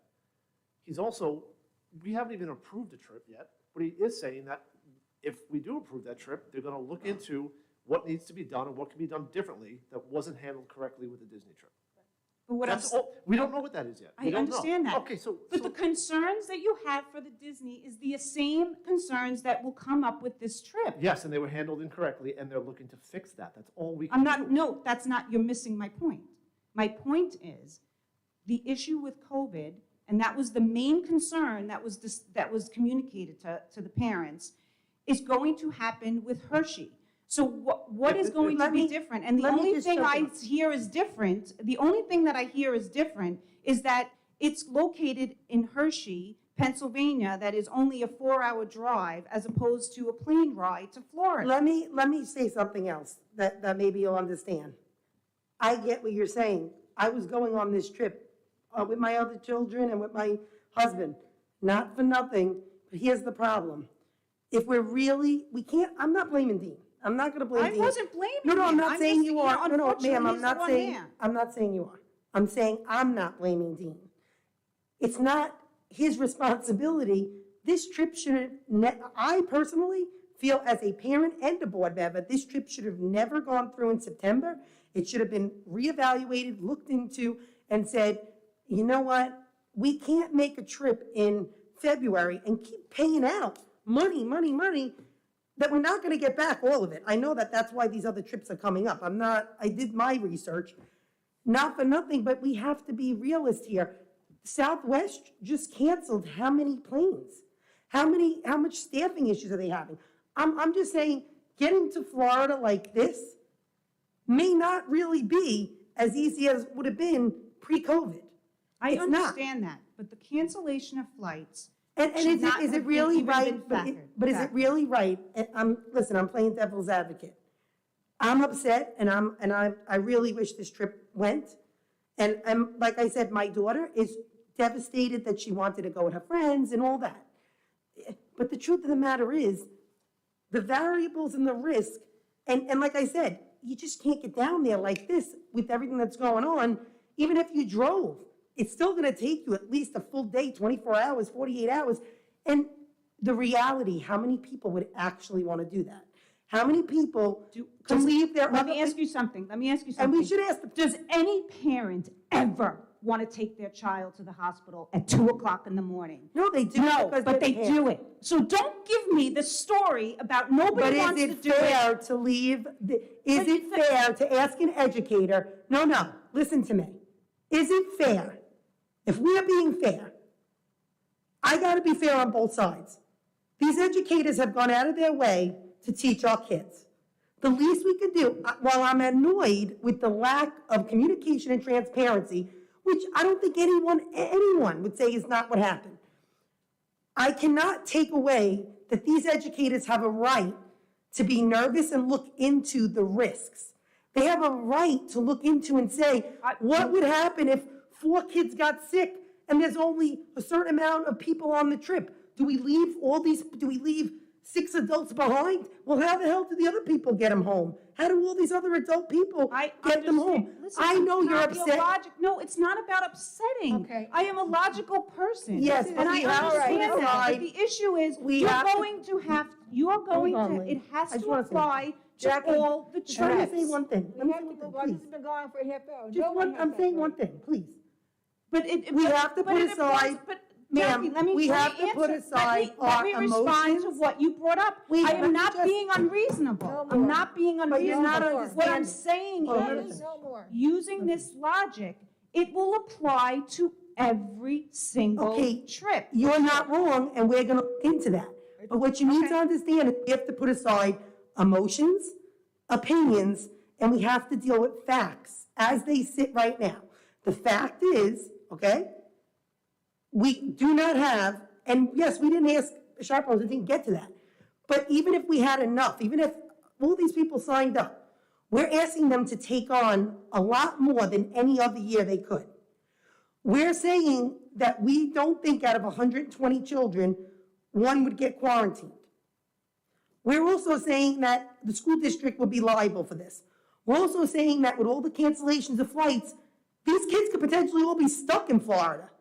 We're also saying that we, as parents, could be sitting in an airport overnight, waiting and waiting and waiting, and 3 nights. We don't have a jet. We don't own a jet that we could charter and say, hey, we're gonna just take parents back and forth. I'm just saying to you, devil's advocate, I am upset. I lost money personally. I understand But that. I'm saying I also have to be a realist and understand that my aggravation is more as a board member, as a community member, even as a parent. The communication and the lack of communication and transparency has to stop all over this district. We need to start to give the transparency that everybody's craving, and we need to allow the parents to be more involved and know more sooner. But at the same time, we can't keep on saying, if they're not gonna, we didn't have a say. The board they didn't come to us and say, what's your guys' vote? They didn't say that. I found out, Jackie, there's no Disney trip. I said, what? So it's not what happened. But we also can't say, oh, it's the COVID group's fault. It's not their fault either. People looked into the risks versus the benefits. And at this point, the risks outweigh the benefits. So then what I'm saying to you, using that logic, no trips ever can happen. This is what I'm saying. We is that can if- drive to get our kids 3, 4, 5 hours. We could drive to Disney, you're right. But then what I would suggest is, go put a petition together and show me, here we are tonight. I was told that all these parents were gonna come. I was sent the flyer. I sent the flyer to the entire board, saying, we may have a lot of people here. We have 15 to 17 people in the audience. I agree with you. Okay, I was so just what I'm that saying you is- know why no one showed up? Because they had a Zoom meeting last night and basically said to us, as parents of the band and Kick Line, You have no say and no input whatsoever. It doesn't matter what you say, we're not reversing the decision. So why the hell would anyone come here? Why? Why am I here? Because I'm crazy. Because I don't think it's right. All It's right. not right. But what I'm saying is, Okay, we have to move on. going We're through moving on. all those scenarios, I we're get the wasting communication valuable part time. is that, but you need to. Excuse me, that would have- enough. Don, please help me out here. Lee, excuse me, but we're having a conversation. This is not up, this is a board meeting in public. So what, I come up here to This ask is the board questions, meeting and then in I get public. lectured You by get more than free- one board member, God, and you keep please cutting me slow off. down. You are denying my right, my First Amendment right to free speech, and to have a discussion. Don? She brought up some issues that I would Please. like to counter. I don't want to walk away with her having the last Don? word and having it sound like I am a completely irrational person. I am not. All I'm saying is, I would like to finish my point, is that if that's the logic, then no other trip can happen. And I get that it's Pennsylvania is only 4 hours, but it just does not make sense. And we can't sit here and live, there are so many contingencies and inherent risks with every single action that we take, that if you allow it, you will become OCD and you won't leave your house. And I am not denying the issues that were brought up regarding the teachers that were going, and I'm not diminishing what their fears were. But those fears are always going to be there. Those inherent risks will always be there. And instead of involving the community and coming up with real solutions to the problems, those problems are going to be in this Hersey trip. They're going to be in the senior trip that you approved on that very meeting 2 weeks ago, going upstate. It's going to be there. I just don't, I disagree that we could have come up with solutions, especially if you tapped the parents that were going on the trips. You have no idea who these parents are. Okay. Many of them are Well, you leaders. made now you're being redundant. We have to move on. Thank Okay, you. Lee, thanks for your commentary on my discussion. And next time when you get redundant, I'll make sure to tell you to. Thank you. Okay, let's move on to, on the agenda items only.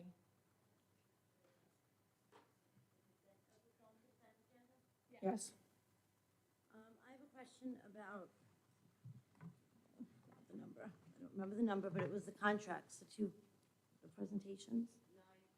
9, yes, I believe it was 9. And I just wanted to say something about Dr.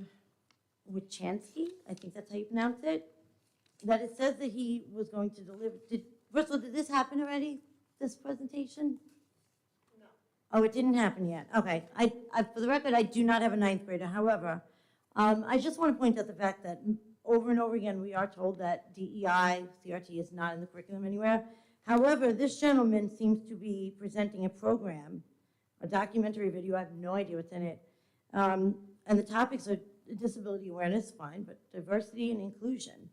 And then another one that's an in-person program, I have been fully vaccinated and cool as a cucumber, promoting vaccination. So what on earth is this? What are you teaching our children? Does anybody know? Has the board viewed these videos? Put your mic on. Sorry. I was going to ask that when it was our turn to talk about it. Oh, consent you agenda. are? Okay. And I'm pulling it for a separate vote. Okay. All right, thank you. I just wanted to bring that up. I didn't know if that would be spoken about. Thank you. Thank you. Okay. Move on to personnel matters. Call for a motion and a second to approve the instructional and non-instructional personnel items as presented. A motion? Need a motion? Motion. Second? I'll second. Any questions from the board? No? No questions? All in favor? Aye. Aye. Aye. Motion so carried. We're going to move on to financial matters. Call for a motion and a second to approve items 2 through 6. Motion? I'll make a motion. Second? Second. Any questions? No questions? All in favor? Aye. Motion so carried. Move on to the consent agenda. Make a motion, a second, to approve items 2 through 14. Motion? Second? I'll second.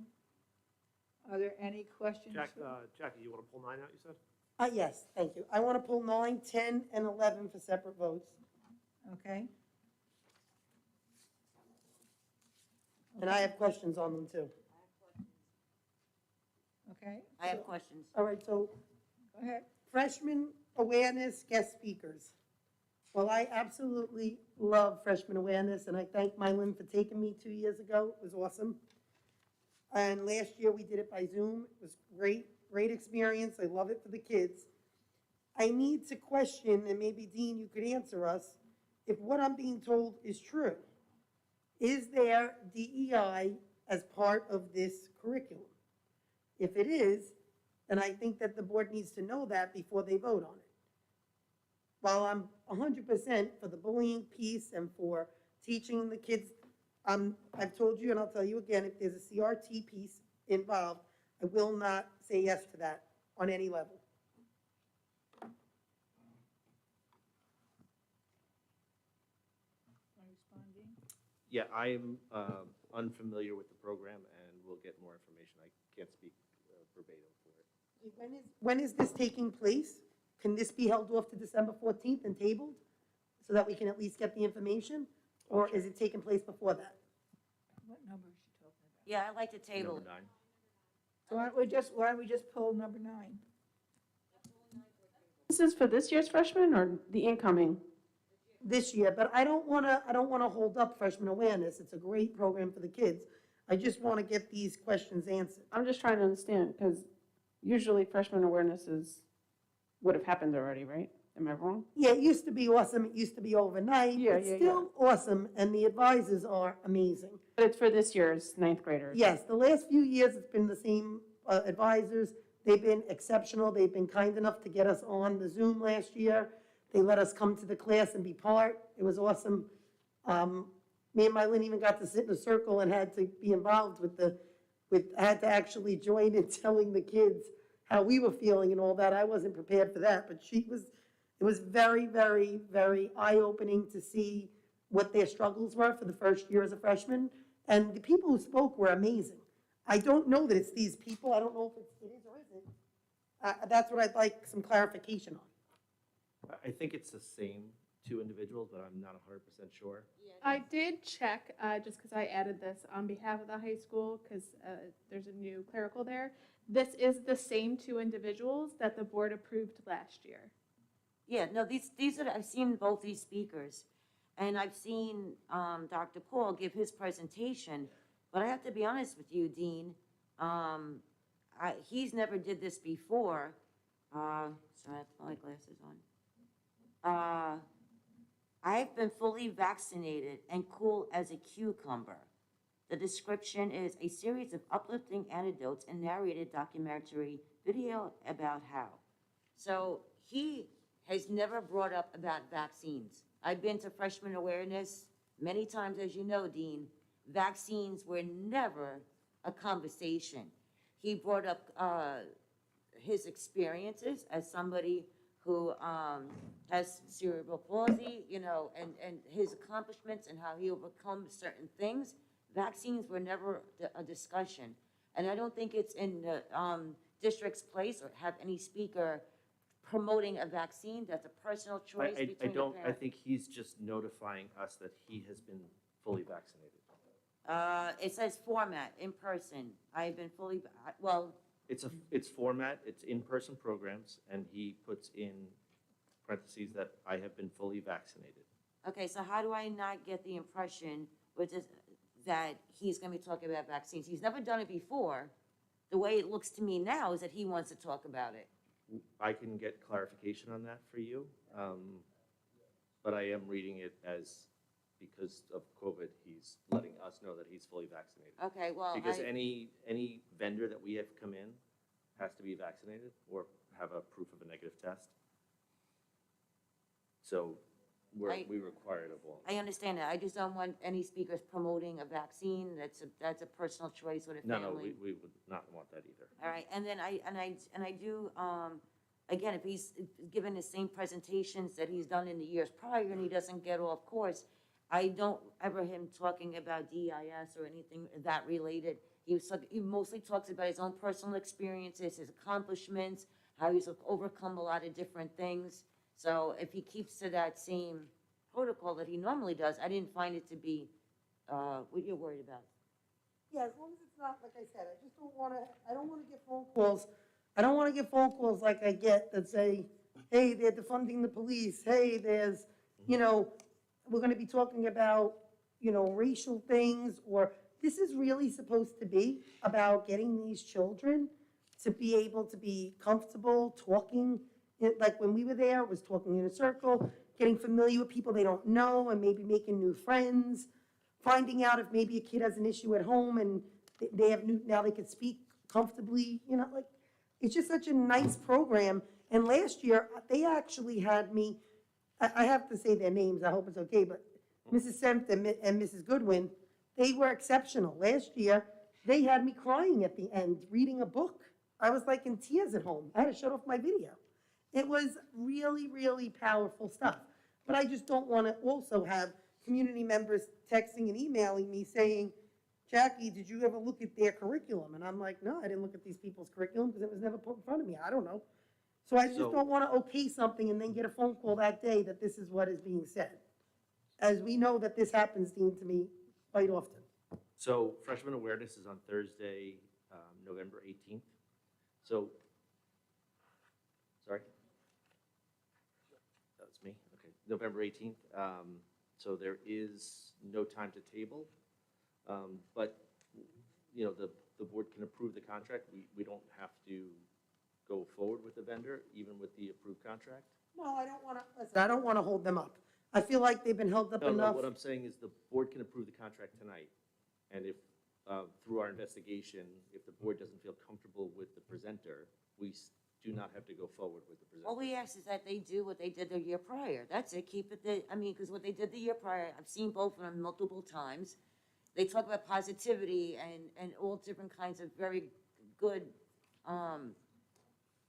ways of dealing with stress or dealing with certain situations or things like that. So I think their presentations were perfect as long as they don't get off course from their normal presentation and not pushing a vaccine, then I'm okay. Again, you've said it's format, he's letting us know that he's vaccinated.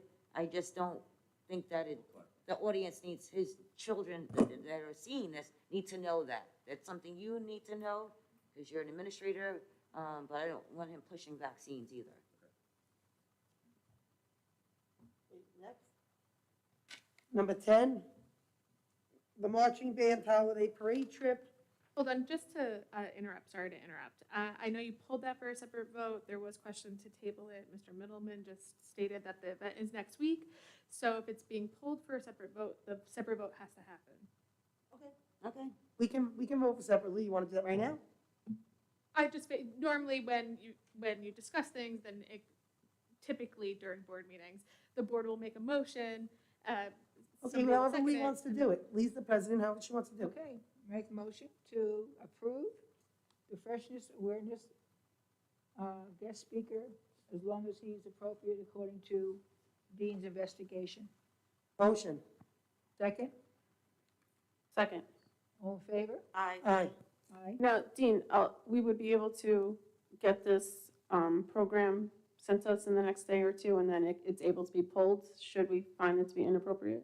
Yes, so even though you're approving the contract, it doesn't mean we have to Okay. continue forward with the services. Is it the same advisors as the last few years? Michelle Goodwin and stuff. Yeah. Great, good.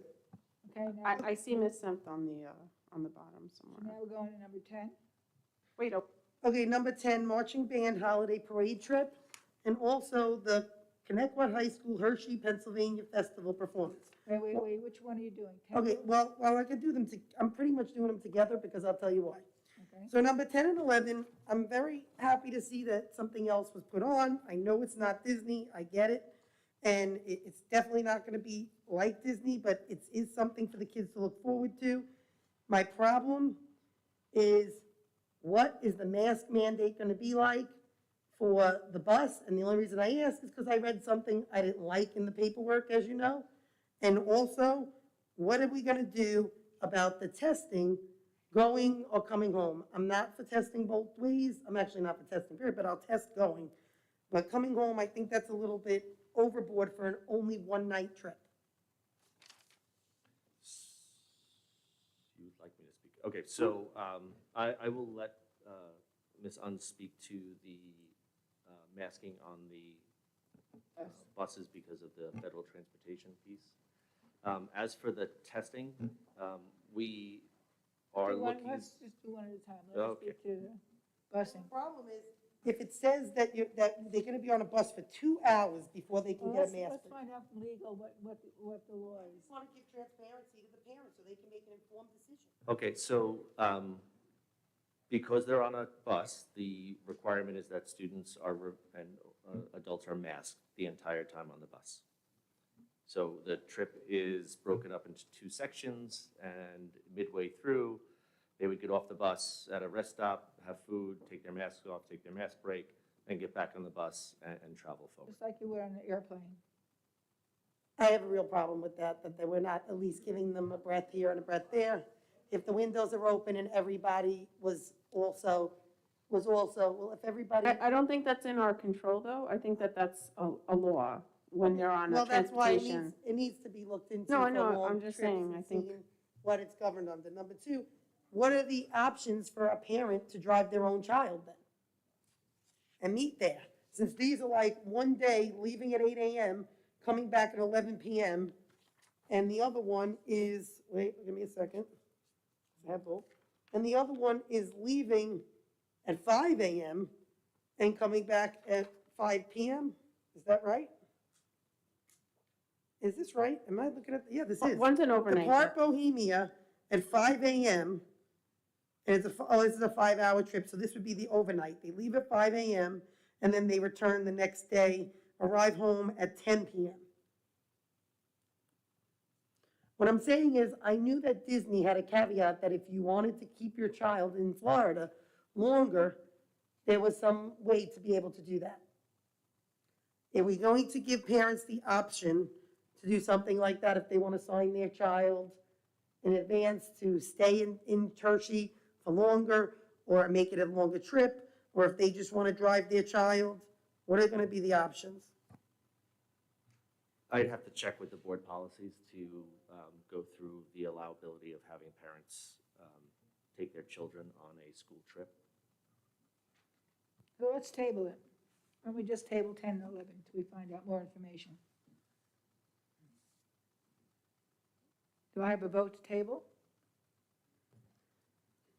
I'll table because I want to find out the information before we approve another trip and it gets canceled and the kids are again, feeling sad. I think we also need to find out if God forbid there's no trip, how much money does every parent lose in the way of their down payment that I believe was not able to get refunded, if I'm not mistaken? If I could ask the board to send me a list of questions that they need answered to make sure that I cover each of the questions.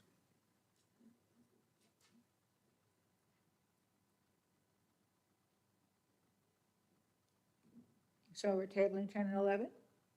Okay. Say that again? Huh?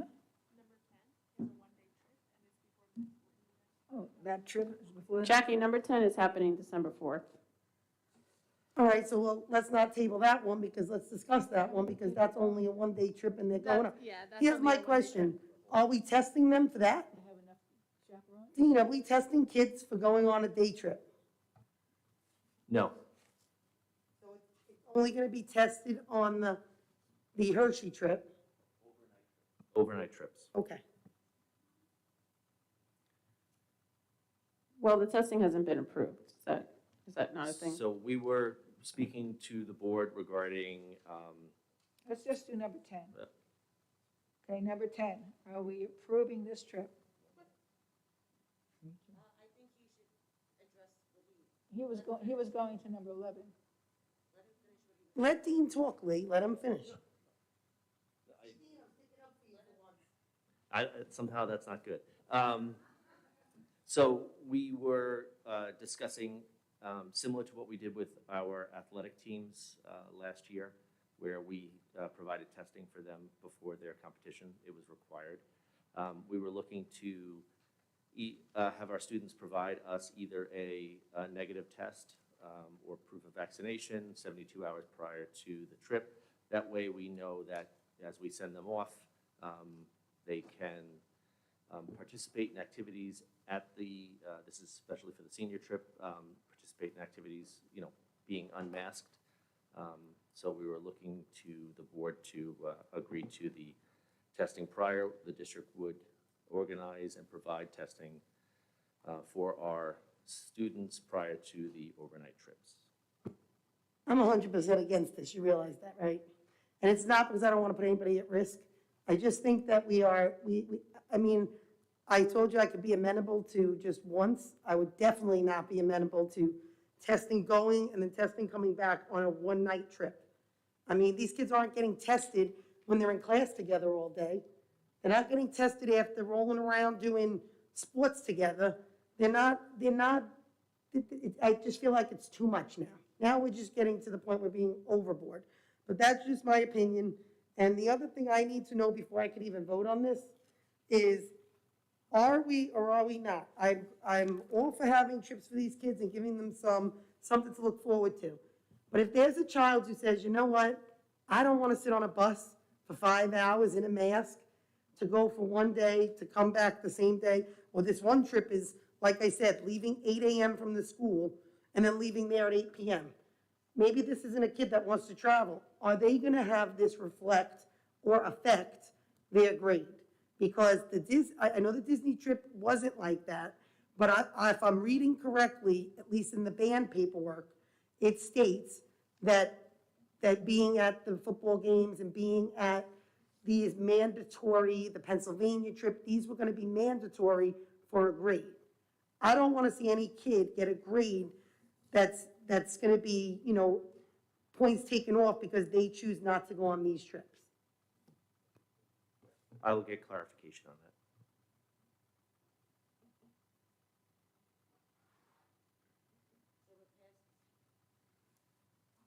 So the one-day trip is going to stay on the agenda and we're going to pass that tonight?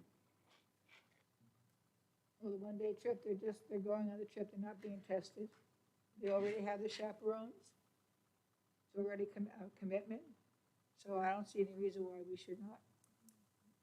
I don't have a problem as long as if a child chooses not to go or physically can't go or medically, mentally, whatever the case may be, because like I said, leave Connecticut High School for Philadelphia, stop at rest area for mask break, stop for lunch and mask break, 2 hours later, arrive in Philly, 2 hours line up. I'm just saying, 3 hours later, stop for mask break and at rest area. All I'm saying is, if this is not going to work for some children, we need to give transparency to what the actual itinerary is. And then we need to give this to the parents when they make the set one. I know this isn't the set one. When they make a set itinerary, and only way I'm voting on this is if we're saying that this is not going to affect the child's grade if a child opts out.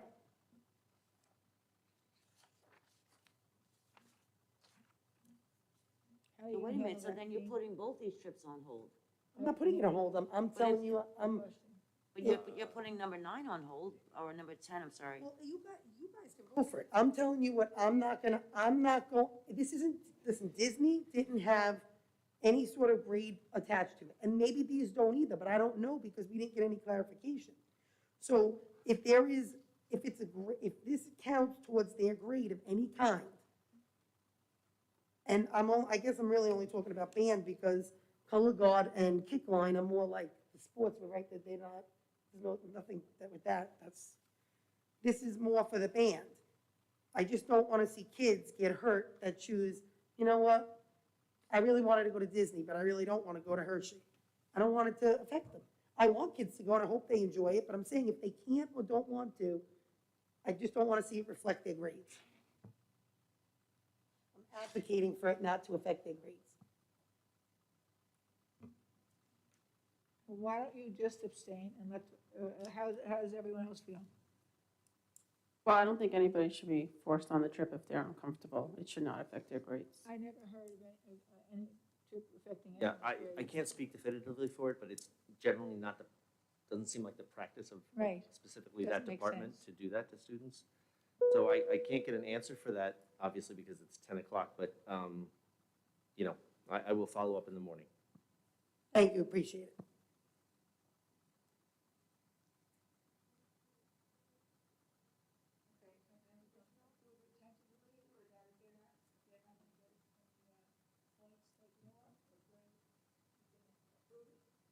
Yes. Motion. Then but then the motion, the agenda item should be revised, because it can't be, right now, it's the board is approving the trip.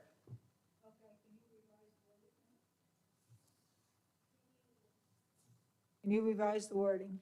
I'll work on it, yes, give me 1 second. And again, it may not, and then it's all a moot point, but in case it is, Can I ask a question, Dean? From a factual standpoint, it might help. Is marching band a class or an after-school activity? I know band is a class. It takes place during the school day. Okay, fine. Okay, That's great. okay. Every districts have different policies. Okay, well, okay, do you want to go to number 11? Are we tabling that one? Are we going to table it till we get further information of how we're handling it? I can't see the overnight one being a graded because they didn't know, they weren't gonna grade the Disney one. I just didn't know if the one that was supposed to be the Westchester trip is, We're talking about the Hershey trip. right, but I'm saying, I think the Hershey trip probably is, I would think, is like the Disney one, but we can find out. The Marching Band Holiday Parade trip is the one that I was really more, because I thought that that might be one that was graded like the football games and things like that. Right. The Well, attendance. I don't think the Hershey trip is graded for any reason. So do you want to approve that one tonight? Or want to go look further into that one as well for some reasons? It's up to the rest of you, whatever you guys want to do.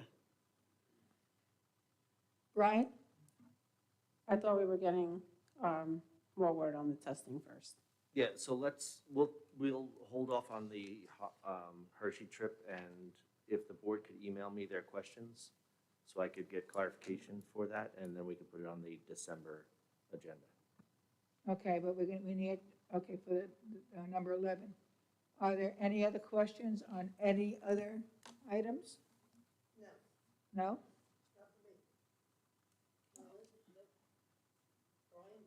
Oh, all good.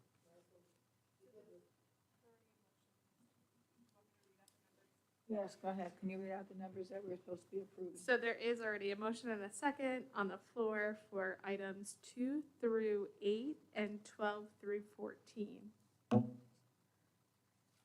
All in favor? Aye.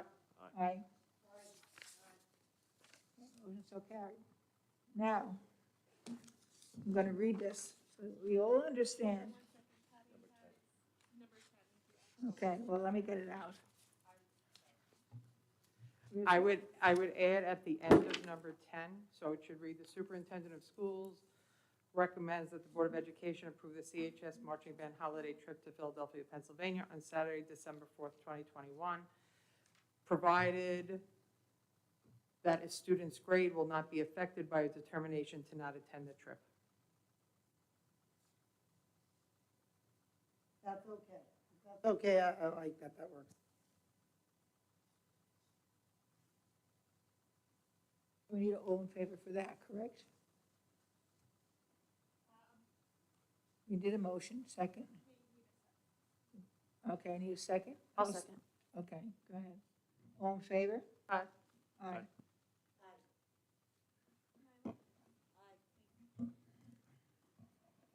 Okay, now we're going to consent agenda. Right. I mean, 11. public participation. Ladies and gentlemen, we're about to convene into the public comment period of our meeting. Although state law does not require us to hold a public comment period, we have chosen to do so because we believe it's crucial for us to hear from our community members about their concerns and issues. Having said that, please note that the board is here to listen. The public comment period is not designated to be a discussion. Accordingly, please do not expect the board to respond to your concerns and questions tonight. This is because we take your concerns and questions seriously and want to hear and want to have sufficient time to process and research issues. If need be, we will, however, respond to your questions and concerns on our district board docs page, or have the proper staff member get back to you at the appropriate time. I also want to point out that under state and federal privacy laws, we are unable to entertain any comments or questions about school personnel. Please note, however, that we take personnel concerns very seriously. On these matters, we would ask you to go through the appropriate administrative channels. Finally, we recognize that right now our nation and our community are polarized on a number of issues.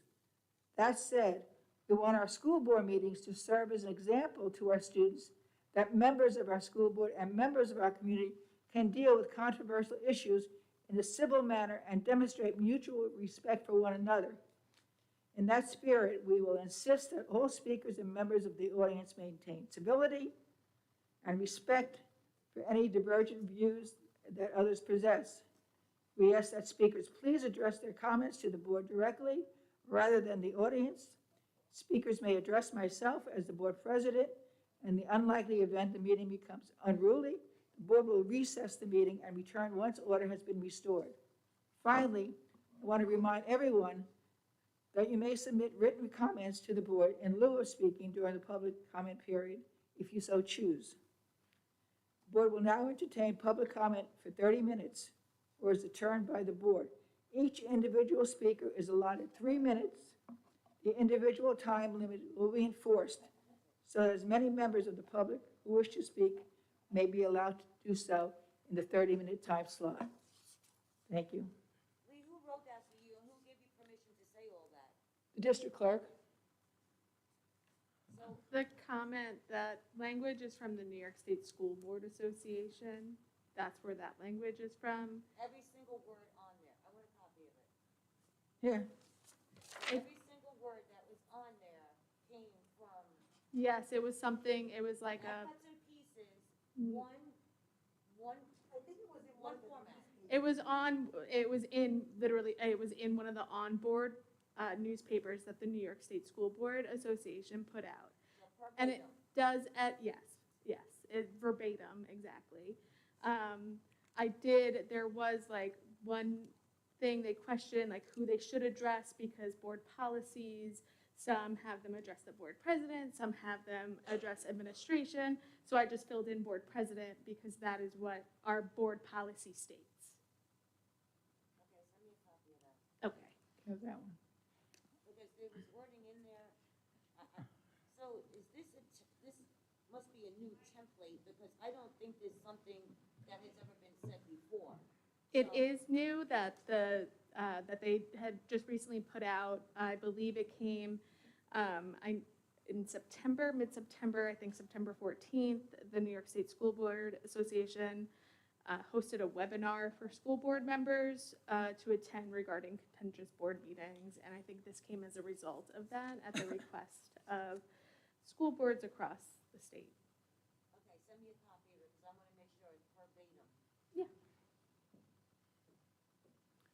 Okay, is there anyone that would like to speak?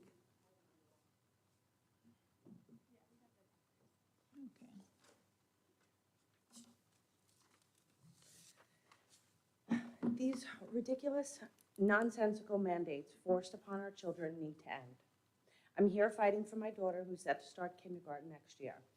I did not enroll my daughter in universal pre-K because of these ridiculous mandates. At some point, common sense has to kick in. You can go to a concert, a theater, a sporting event, the gym, and practically everywhere else, all maskless. Does COVID not spread at these events? Our children are forced to wear masks all day long in order to get an education that I'm sure we're going to talk about at another meeting. Our children are being made to feel as if they are contagious, as if the air that they're breathing is toxic. Our children cannot see simple facial expressions that are needed for proper development. By no means am I a medical expert, but time and time again, masks have been proven to be harmful to a child's health and well-being.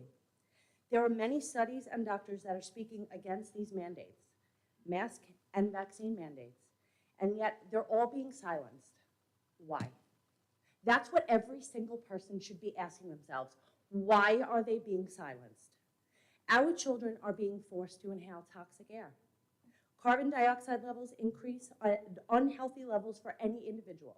The smaller the individual, the more harmful the air is that they're breathing in with that mask on. That is child abuse. The warning on the mask box, I don't know if anybody read it, but it actually clearly states this product does not provide any protection against COVID-19. Why are we wearing them then? For what reason? I don't know if anyone has attempted to really dig and do any research, but I have.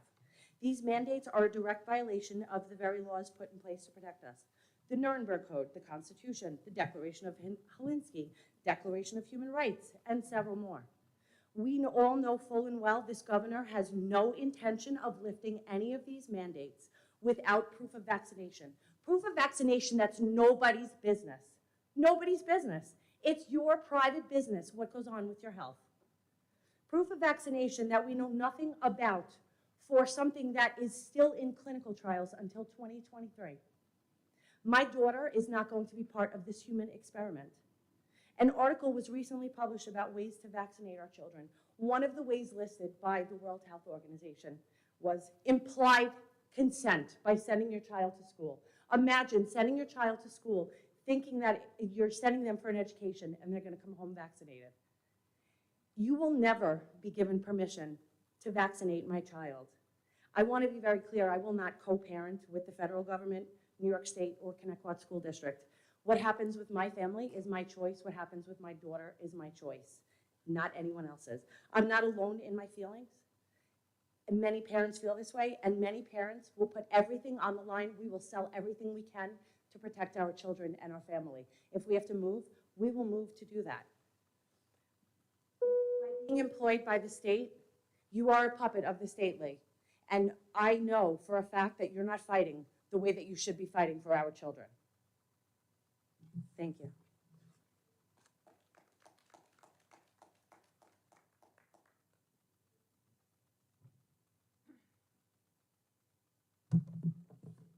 Okay, so I'm not going to talk about the Disney trip like I planned on. It's beating a dead horse. But I have to say, we've already exhausted, the way it was handled was horrendous. And you've basically taught our children how not to lead. Really, not just you. It's not just you, Mr. Middleman. It's everybody that was involved. So I am going to ask if I can make a motion to the board that every class trip must have a parent committee so that the parents that are involved in the trip, because guess what? We're funding it through our real estate taxes and through the contributions. Parents should be involved in those backroom discussions about what you're doing when you're on these trips, whether it's 24 hours, 8 hours, 10 hours, 4 days, overnight, 2 days, any length of time. The parents should be involved because, quite frankly, anything could go wrong and we should have a say on what those contingency plans are. I also would like a policy, a school policy, that if there is a discussion as to what policies that should be put in place as to when someone gets ill, that a survey goes out to all parents that are footing the bill and giving you permission to go on this trip so that the parents can make a decision whether or not they're willing to take the inherent risk and still decide to go forward. So that's twofold. I'll repeat it so you're clear. 1, a parent committee on every school trip, specifically overnight, so they're involved in all discussions on contingency plans. Number 2, a survey goes out if there's an indication as to what the contingency plans are that would require a parent to go pick up the child, so that you know that the majority of the parents would be on board with what the contingency plans would be. I also would like to explore the option of increasing the 3-minute time frame for public comment. It is virtually impossible to say anything for you to retain what I'm saying to you when I have to speed talk for 3 minutes. This just indicates this is all just for show and a waste of our time, a colossal waste of time. None of us want to waste our time at 10 o'clock in the evening after working all day and then having to go back to work tomorrow.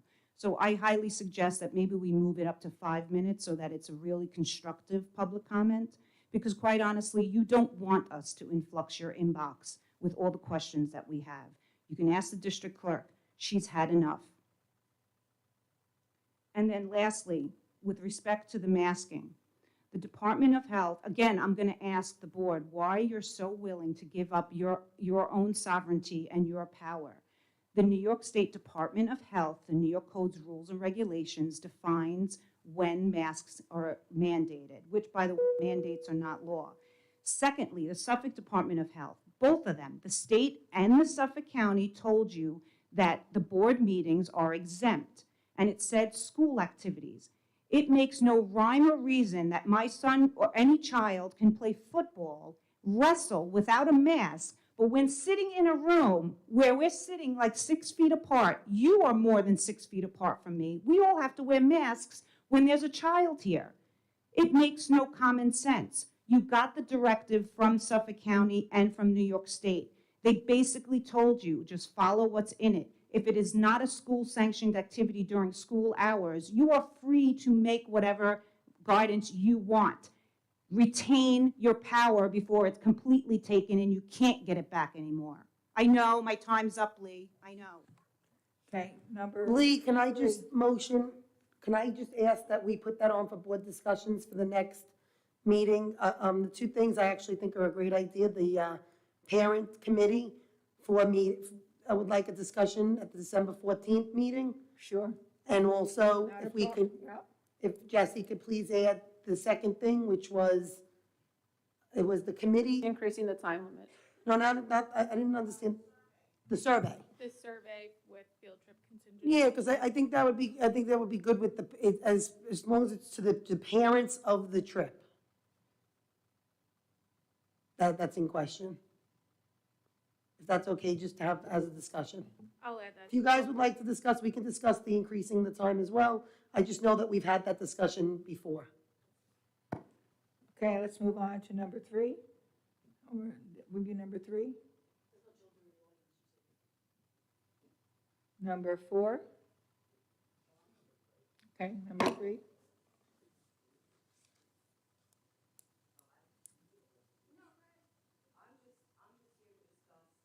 Can you come up to the podium?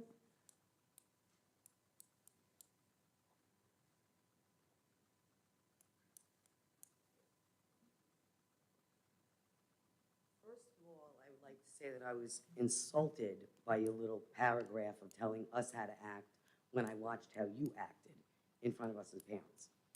Second of all, speaking from somebody who is a nurse working in a school district, I want to discuss the mandates. Masks do not work. OSHA is your governing body of masks. If my husband cannot be in a sheetrocked area with the dust molecules that you can see, and that mask is not protecting you, and like they said, it says it on the box, then particles you can't see are not staying out of your mask, okay? As a person that works in a school, I have kids coming in with all sorts of bacterial infections, coxsackie, pink eye, sty eye. They come in, I take their pulse ox, they're down to 89, 91%. That creates dizziness, it creates tingling in their fingers. I had to take a child that was petrified to take his mask off outside because his pulse ox was 89%, okay? Don't tell me that you give these students accurate mask breaks throughout the day. You don't, okay? I witness it every single day. I see over 1,000 students a month. I can spot strep throat quicker than your machine can. I've worked every facet of nursing, from ERs to pediatric floors to head trauma, to burn units, to I'm now going to retire in the school system. I turned 50 only to be devastated about what's going on in these schools with these children. Okay, that's just the masks. Let's talk about the shots. They're emergency use only. Is anybody aware Sesame Street is now speaking to 5-year-olds about how they should get the shots? Okay? Are you aware that outside of the school districts in the city, they have buses for quick vaccine mobile sites? Okay? That is not coming to this district. Okay? You could have accepted all the federal fundings that you did, okay? And that's why you guys have no power to now do what the parents need you to do, okay? And I see what's going on. I see the new bathrooms, the couches, and the TVs, and the things coming in, the computers, the stockpiling in the classrooms. I see what's going on, okay, in the district. So these mandates have to stop. Is anybody aware, because you don't look into it, that the shot for the 5 to 11-year-olds, they took out the saline and added an additive that is a medication that prevents somebody who's having a heart attack, stops it? Not aware of that. Yes, no, that was just another med that was pre-approved for 5-year-olds for blood thinners, because 5-year-olds and people under 18 years old can't take aspirin. So like you or me, we can protect ourselves by popping an aspirin and make sure that we don't wind up throwing clots. Okay? You want to talk about your trips? Research, people. There's prophylactic things you can do. You cannot stop living for a virus that comes out for 4 months. Okay? It's ridiculous. Research. Okay, look at Lancet. That's where the doctors watch. If you're not watching what's going on, how they're suppressing people, it's ridiculous. Okay? Absolutely ridiculous. You want to talk about the vaccines? Everyone lined up in the beginning of March to wind up getting their vaccine. 90 days out, you're done. That's the mandate. You want to talk about the law? Your kid turns around and tests positive. They're only guaranteed 90 days of immunity. You got your vaccine in March, 90 days, you have no immunity. Did anybody on this board, after they got their vaccine, check their antibody levels? No. Have you checked them now? No. Okay? I'm the safest one in the room. I get tested twice a week. I donate antibodies to help the people that do have the virus, and I have the antibodies since the original March. Okay? None of you board members can say you have any antibodies, and if we're doing a study and the clinical trials don't end until 2023, 2024, how do you know half of you didn't get the placebo? Okay? None of these vaccines are approved. The one that is approved is called Conformity or whatever. It's not even available in the United States. So keep running there, slapping your arms out for your kids, okay? Think about all of the medications from baby powder that caused cancer for 10 years that they let out there. Vioxin. So many have been recalled after they were researched for 7 years, then put out there for 7 years. Look at the narcotics problem we have going on now.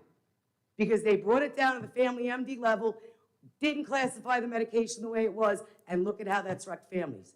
And you people are in a position that you can change things, you can make a difference, you can be the voice to be heard, the people that parents want to follow, and you choose not. You choose to fight amongst each other. Maybe you're vacationing in the wrong place or retreating in the wrong place. Who in our district was out in Gurney's the last couple of days for a so-called conference on the taxpaying dollars? Maybe you guys need to go out there to get it together. Okay? It's absolutely ridiculous what's going on. So much funding has been kicked into this district, and you've wasted the money. Thank you. Number 5? 4?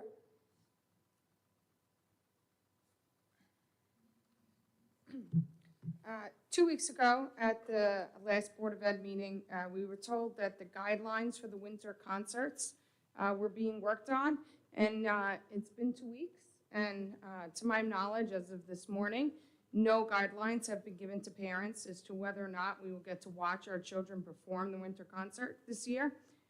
It's currently November 9th. The first concert is scheduled for December 1st, which is less than a month away, with multiple school holiday closings in between.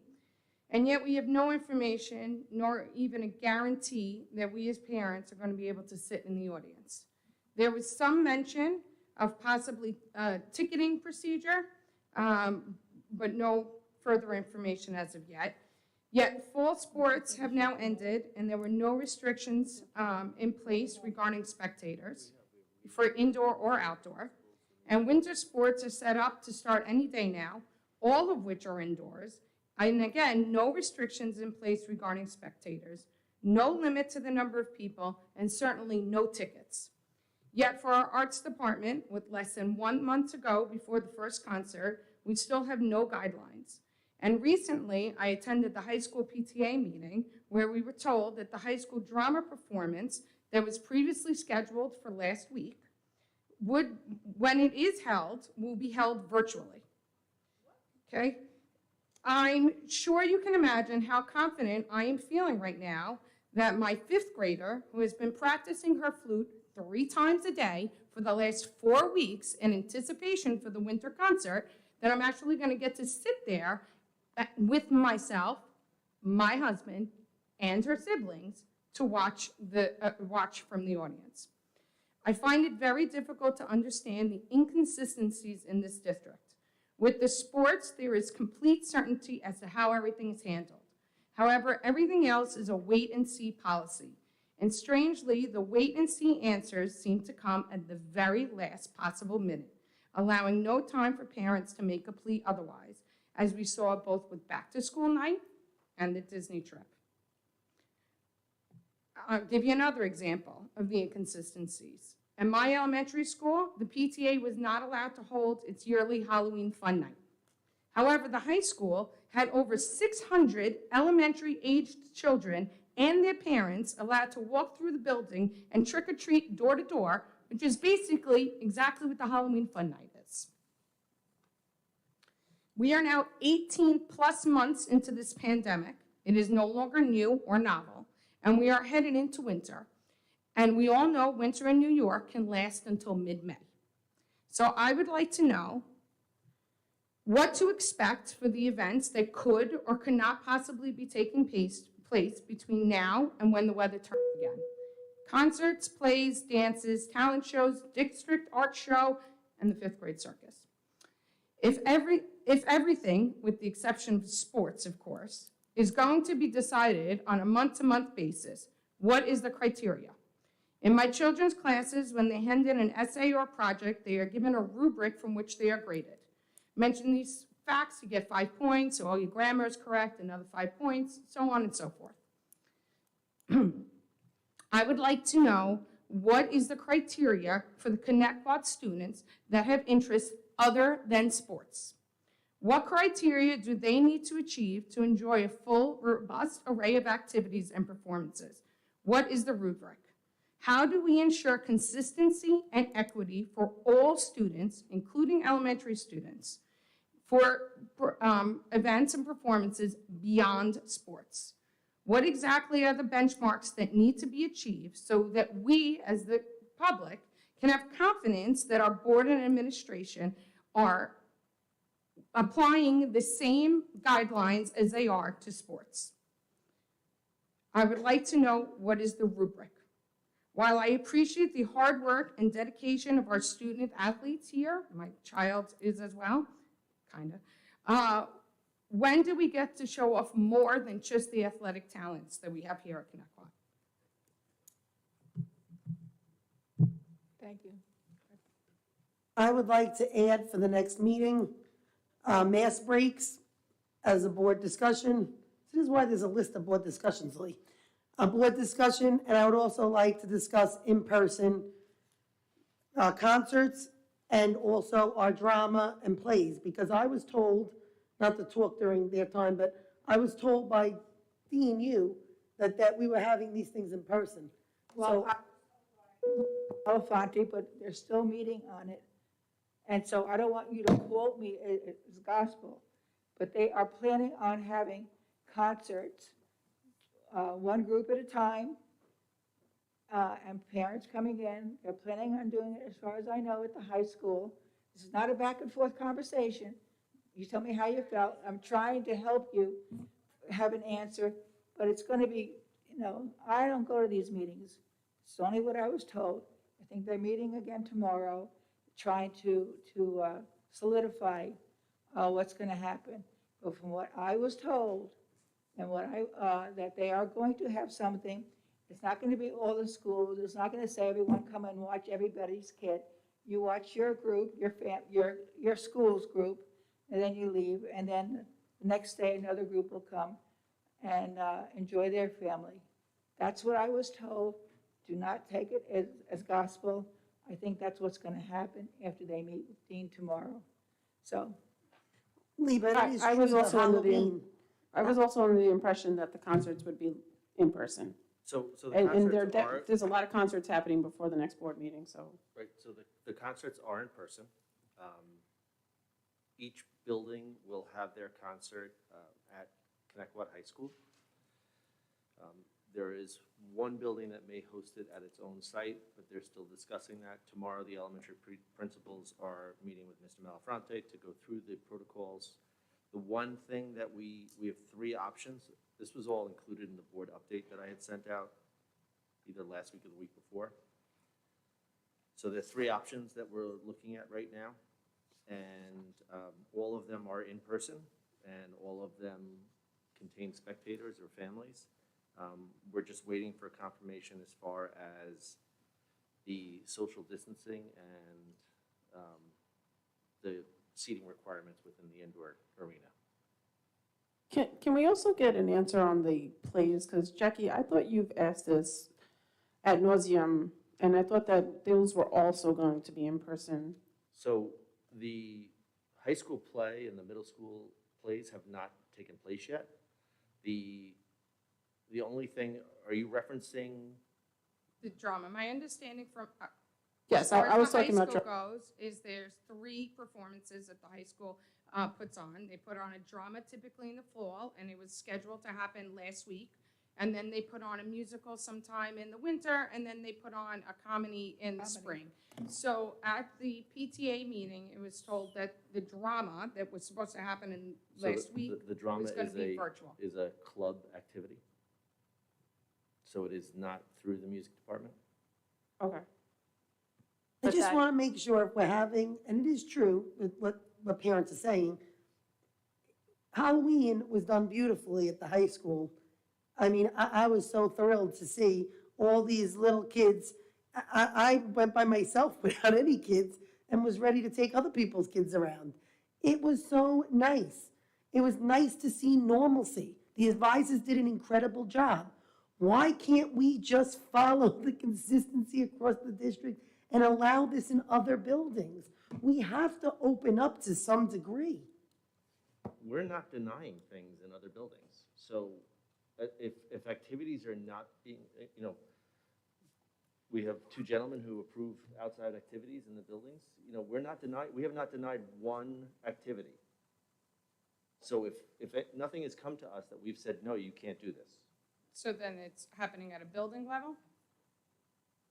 I don't know what the activity is. But then maybe this is something that needs to be, I'm saying administration needs to have a meeting, But because if I'm it's a advocating. PTA event, we don't have control over PTA I'm events. going to be advocating, and I liked your word, Marisol, I'm going to use it. I'm going to be advocating in nauseam for the 5th graders this year, because my 5th grader last year personally did not get to have a normal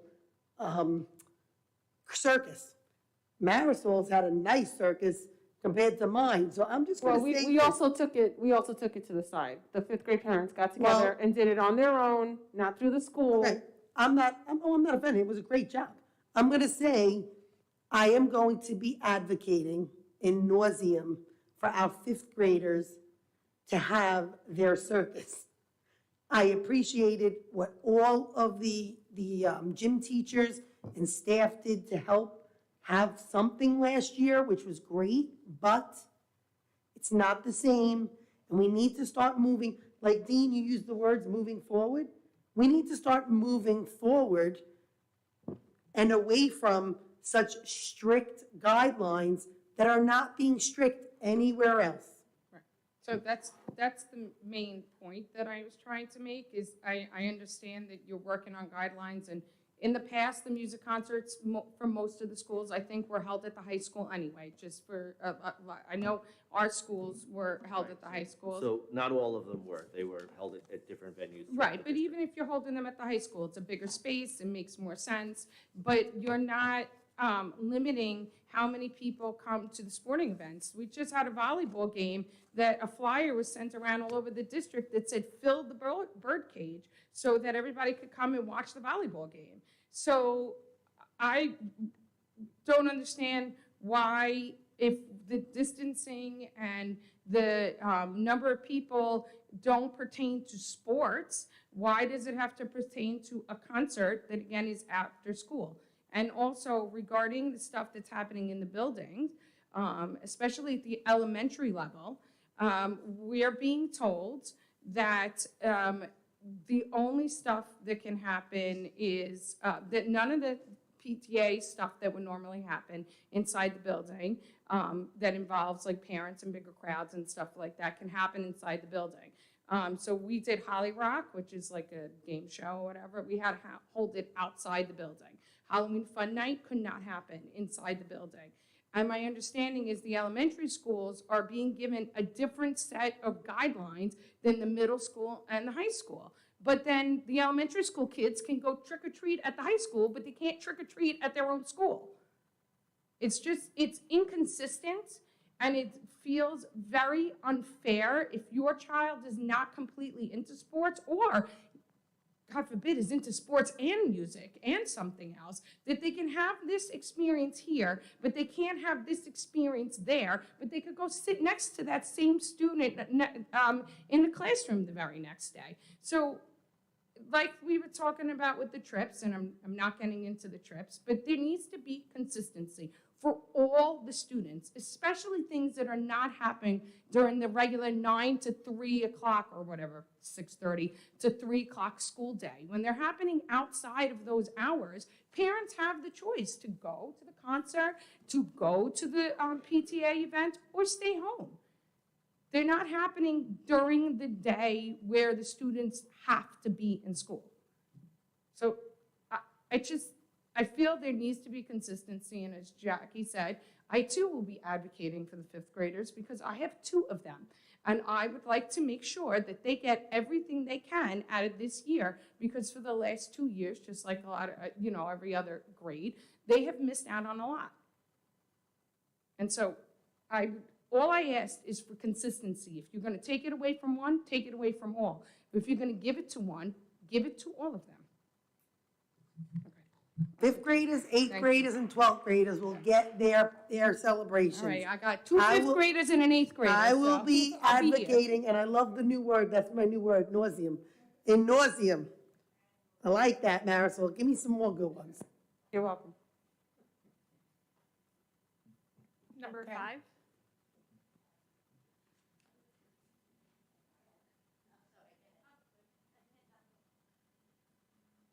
Hi, a couple quick things. Did we ever get the total cost of what the lawsuits last year were from the district and how much they cost? Were they over budget? Were they payouts? Were they just legal fees? Did we ever get that number yet? That information was provided to the board. Okay, thanks. I'm going to foil it. Thank you. Okay. The other thing is we're mentioning having COVID testing for specific field trips. I'm just going to say my personal opinion is I am completely not for that at all. I don't think there's no reason to test healthy children for anything. If you present with symptoms, of course, I understand that that's reasonable. People may feel differently. This is my opinion. The other thing I have with that is that you only want to test children who aren't vaccinated. That's discriminatory because, as we know, and we do follow the science, I would like to believe, since I've spent more than 2 decades reading about this stuff, not just recent with COVID. But we know specifically with COVID, and if you are vaccinated, you can be an asymptomatic spreader. So you may, unintentionally, I would hope unintentionally, spread it to somebody who maybe is immunocompromised and might not be able to receive a vaccine or choose not to, or whatever their personal decisions are. And you should also be tested as well. So if you're going to test unvaccinated children, you should definitely be testing vaccinated children as well. And I would certainly hope I that think you'll I be misspoke. testing. I'm Yeah, sorry. I think it's everyone. Yeah. Okay, I am not for it at all. Will staff also be tested? Well, So no. what about the bus driver? All staff. All staff? Okay. Definitely not on board with that at all. I think it's just terrible. You wouldn't test kids for strep, which actually causes an immense amount of problems in children, including PANS and PANDAS, which is lifelong and very difficult to treat. But it's prevalent it's prevalent, but we're not testing for those things, so we need to be aware. Another question, actually I have this for Dean. Dean, I had sent you information about an augmented reality sandbox, and I was wondering if we had any more updates on that, and if it's something we could actually bring to the kids in all of the schools, because it would be so amazing. So I do thank you for your email, and we are currently investigating it with the vendor to see the pricing structure and the platform itself, so. Oh, that would be amazing. I would love to see at least one in every school, and the price seems definitely within it. The other thing, we're bringing the ruler program from Yale for the SEL to our district. I was told, and I could have heard wrong, but I don't think I did, that they've been working on it for 2 years now. I'm curious why we haven't heard anything about it, the cost of it, because I remember, and I know I'm not mistaken, we had that wonderful, and I say that sarcastically, 7 Habits program that we were piloting in a couple of schools that cost an immense amount of money. It never took off. It wasn't required in every classroom, which I was happy about because I didn't agree with the program. I felt it was bizarre to have specific language within a building. I just think that that's a bizarre cult-like behavior. But it didn't take off, and that kind of faded off, and nobody really wanted to discuss the absolute cost of that. Now, this new program, and we have DASA, and I've said this for a very long time. I'm not really sure why DASA is not creating a program where it's seeking outside vendors that is costing us money. So that's something I would like to have that looked into. And from what I understand, this also will not be required as part of professional development, which boggles my mind, because if my boss tells me that I have to take something and I have to take a PD and stuff, then that's what I have to do. And if I'm required to do specific things in the classroom, then that's what we do, and that's what your job is, and that's what you're supposed to do. I know it's to get buy-in, but any of these programs, you could spend $8 billion on programs. If you don't require it of your staff, it's a waste of money. You might as well just light the money on fire. It's absolutely wasteful. So if you could look more into that program and the costs that are associated with it, and again, not sure why we're not utilizing the people that we're paying for already to put a program together, because I think that they're very intelligent and could probably figure out something that works with the culture of our building and our community. Thank you. Number 6.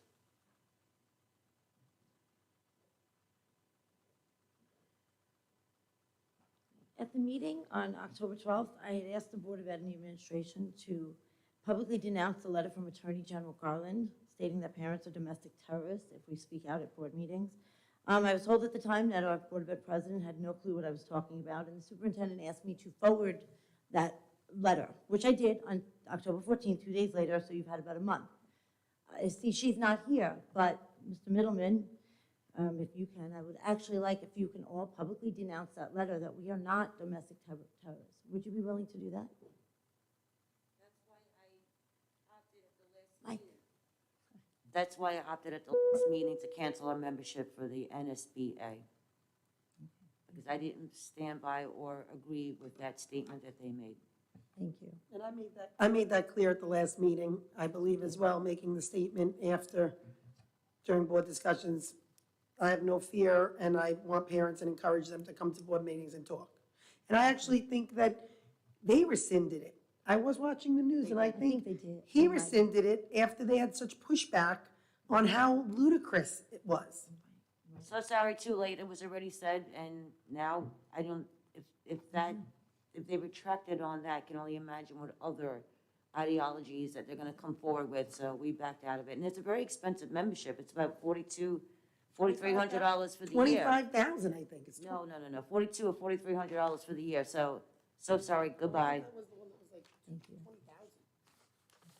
Thank you. Yes, and I encourage parents to speak. I understand that parents get very passionate at times, and I don't take it personally, because most parents are frustrated with a situation, they're not frustrated with a parent, with us. Well, at least me, can't speak for others. Sorry, I'm Dean. frustrated with you, don't worry. But anyway, I always encourage parents, 7 years on the board, always encourage parents. I know it's not directed at me, you could be upset over an issue or whatever it is, and I always say, you know what, it takes a lot of strength and to come and speak at that mic. I know when I go to Town of Islip meetings and I'm speaking at that mic and I'm on the other side of it, I'm like, it's tough. You're looking at the clock, 3 minutes, I gotta get it done, I gotta get every point I want to be said, and so I commend you guys, and I always encourage to speak your mind, and I think it's awesome. Thank you. Thank you. Anybody else? And we have 3 other board members. Anybody else willing to publicly denounce that? Yeah, I share their sentiments. Yeah, I mean, it's an idiotic comment. Okay, thank you. During the September 28th Board of Ed meeting, the public was told to send their questions and concerns to the board via email, since we weren't supposed to speak to you. At that moment, at that time, I did send 3 emails, which did go completely ignored. One email discussed the Massapequa lawsuit, which is no longer relevant, however, it should have never been ignored at that time. Another email, I asked about the petition that we sent in over the summer that had over 1,000 signatures that wanted parental choice, but not only did they ask for that, but they wanted for you to do whatever you needed to do to help us. Why have you not helped us in whatever capacity you can, and what do you plan to do? You had over 1,000 people ask for help. Do you have anything that you are going to do to help us to free our children from this? Is there anything? Okay, moving on. Another email that I sent discussed the CRSSA and ARP grant funding that the district received. And we did receive it according to a June 15th Board of Ed meeting slideshow. I had sent you all the summary of the terms and conditions, proving that once the funds are accepted, the district is bound to comply with any and all regulations put forth by the CDC, regardless of personal health situations. Although the recipient of this grant money must distribute and administer vaccine without discriminating on non-public health grounds within a prioritized group. New York was awarded a total of over $60 million, as stated on the CDC website, and according to the slideshow, we received over $5 million from CRSSA, over $2 million from ARP. So I did ask you, when does the agreement expire? What are the current and future requirements of the district under the ARP grant?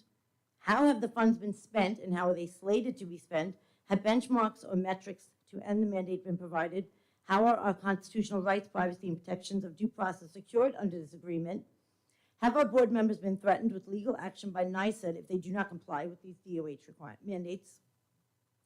And lastly, I ask how you sleep at night, knowing you sold our children's health to the government. Does anybody have an answer to this, or is anybody, did you see the email?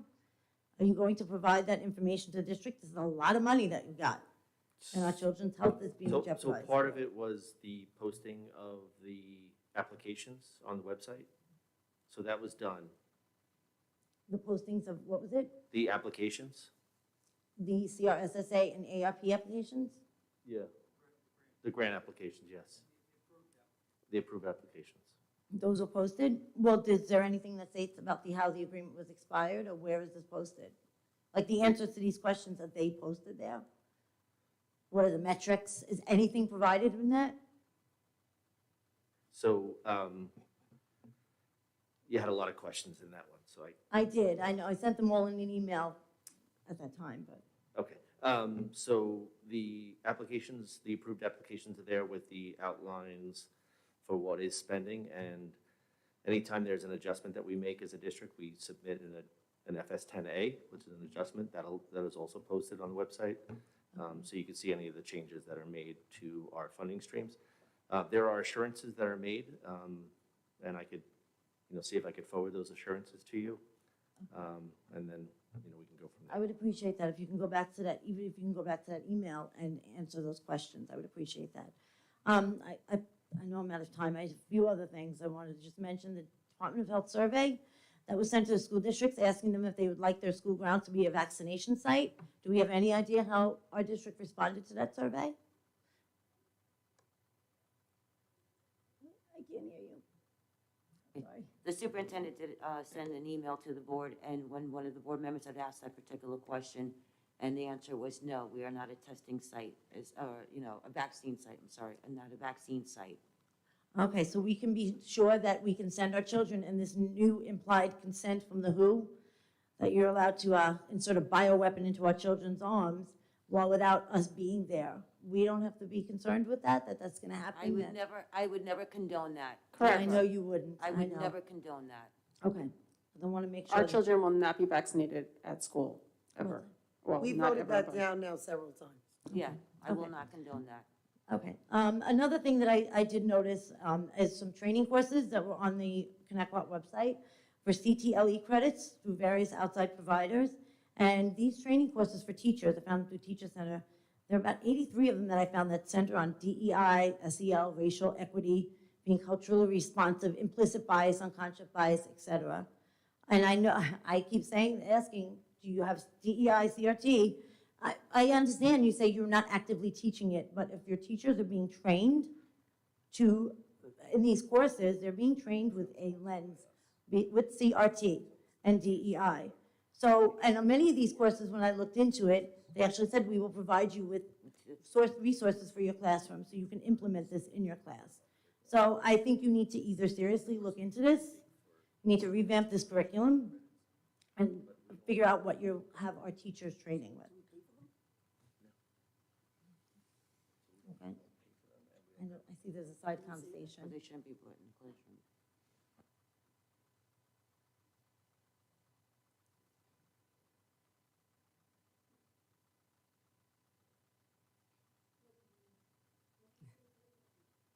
I'm not giving up on CRT until it's out of this school. I'll tell you that right now. So, I can be sure. Dean Go ahead. Illustrator. So,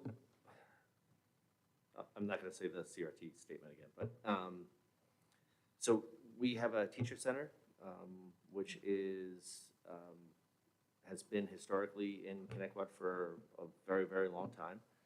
And there are other teacher centers around Long Island that provide professional development for teachers. It is not something that we, as a district, we don't set the courses, we don't pay for the courses, we don't, Sponsor it. we don't, yeah.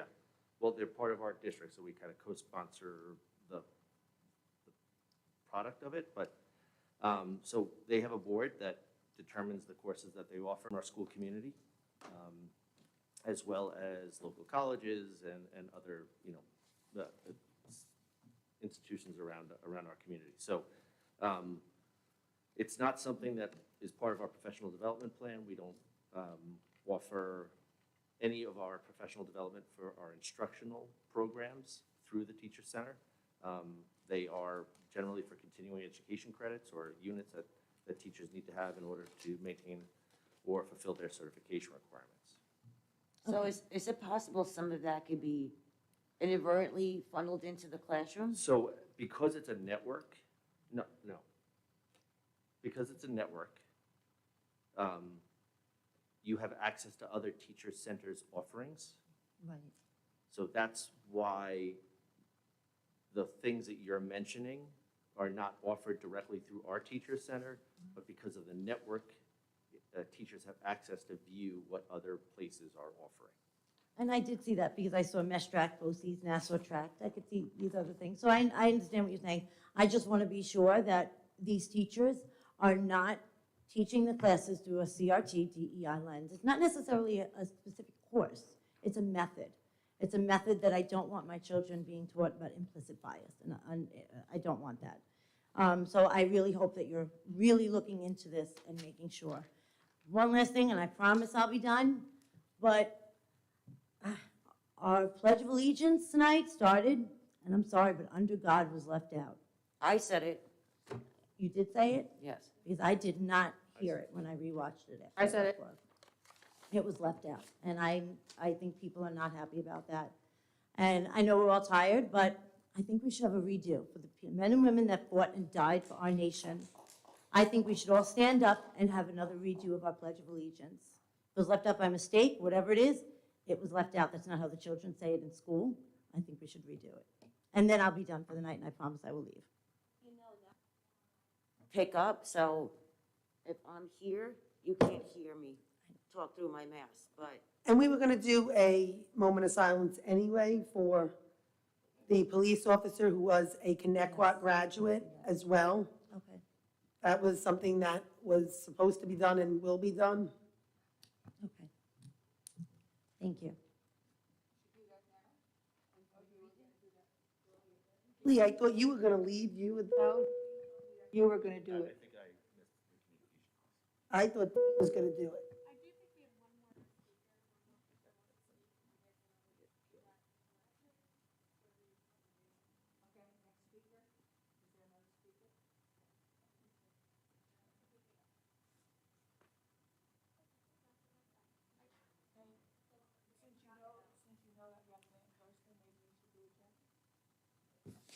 So a Connecticut graduate, who was one of our sports baseball students, a great guy, exceptional.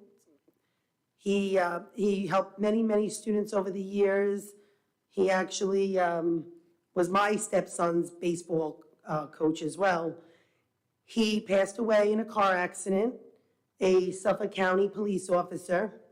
His family are all Connecticut residents, and I think it would be the right thing to do, out of respect for them, say prayers for them, and to have a moment of silence in his honor.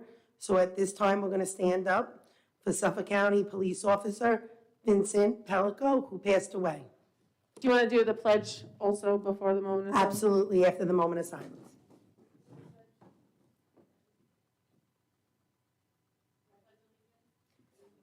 I pledge allegiance to the flag of the United States of America and to the republic for which it stands, one nation, under God, indivisible, with liberty and justice for all. Amen.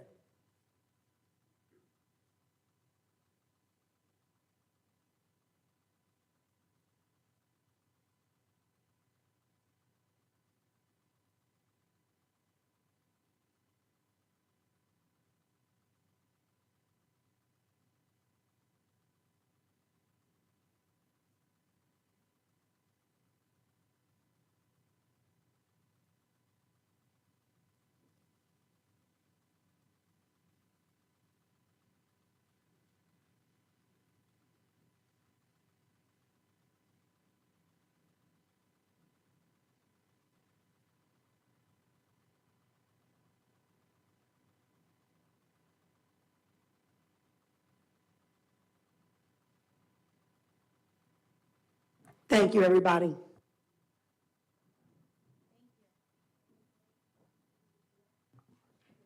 Motion. Aye. Have a good night, everybody, and thank you.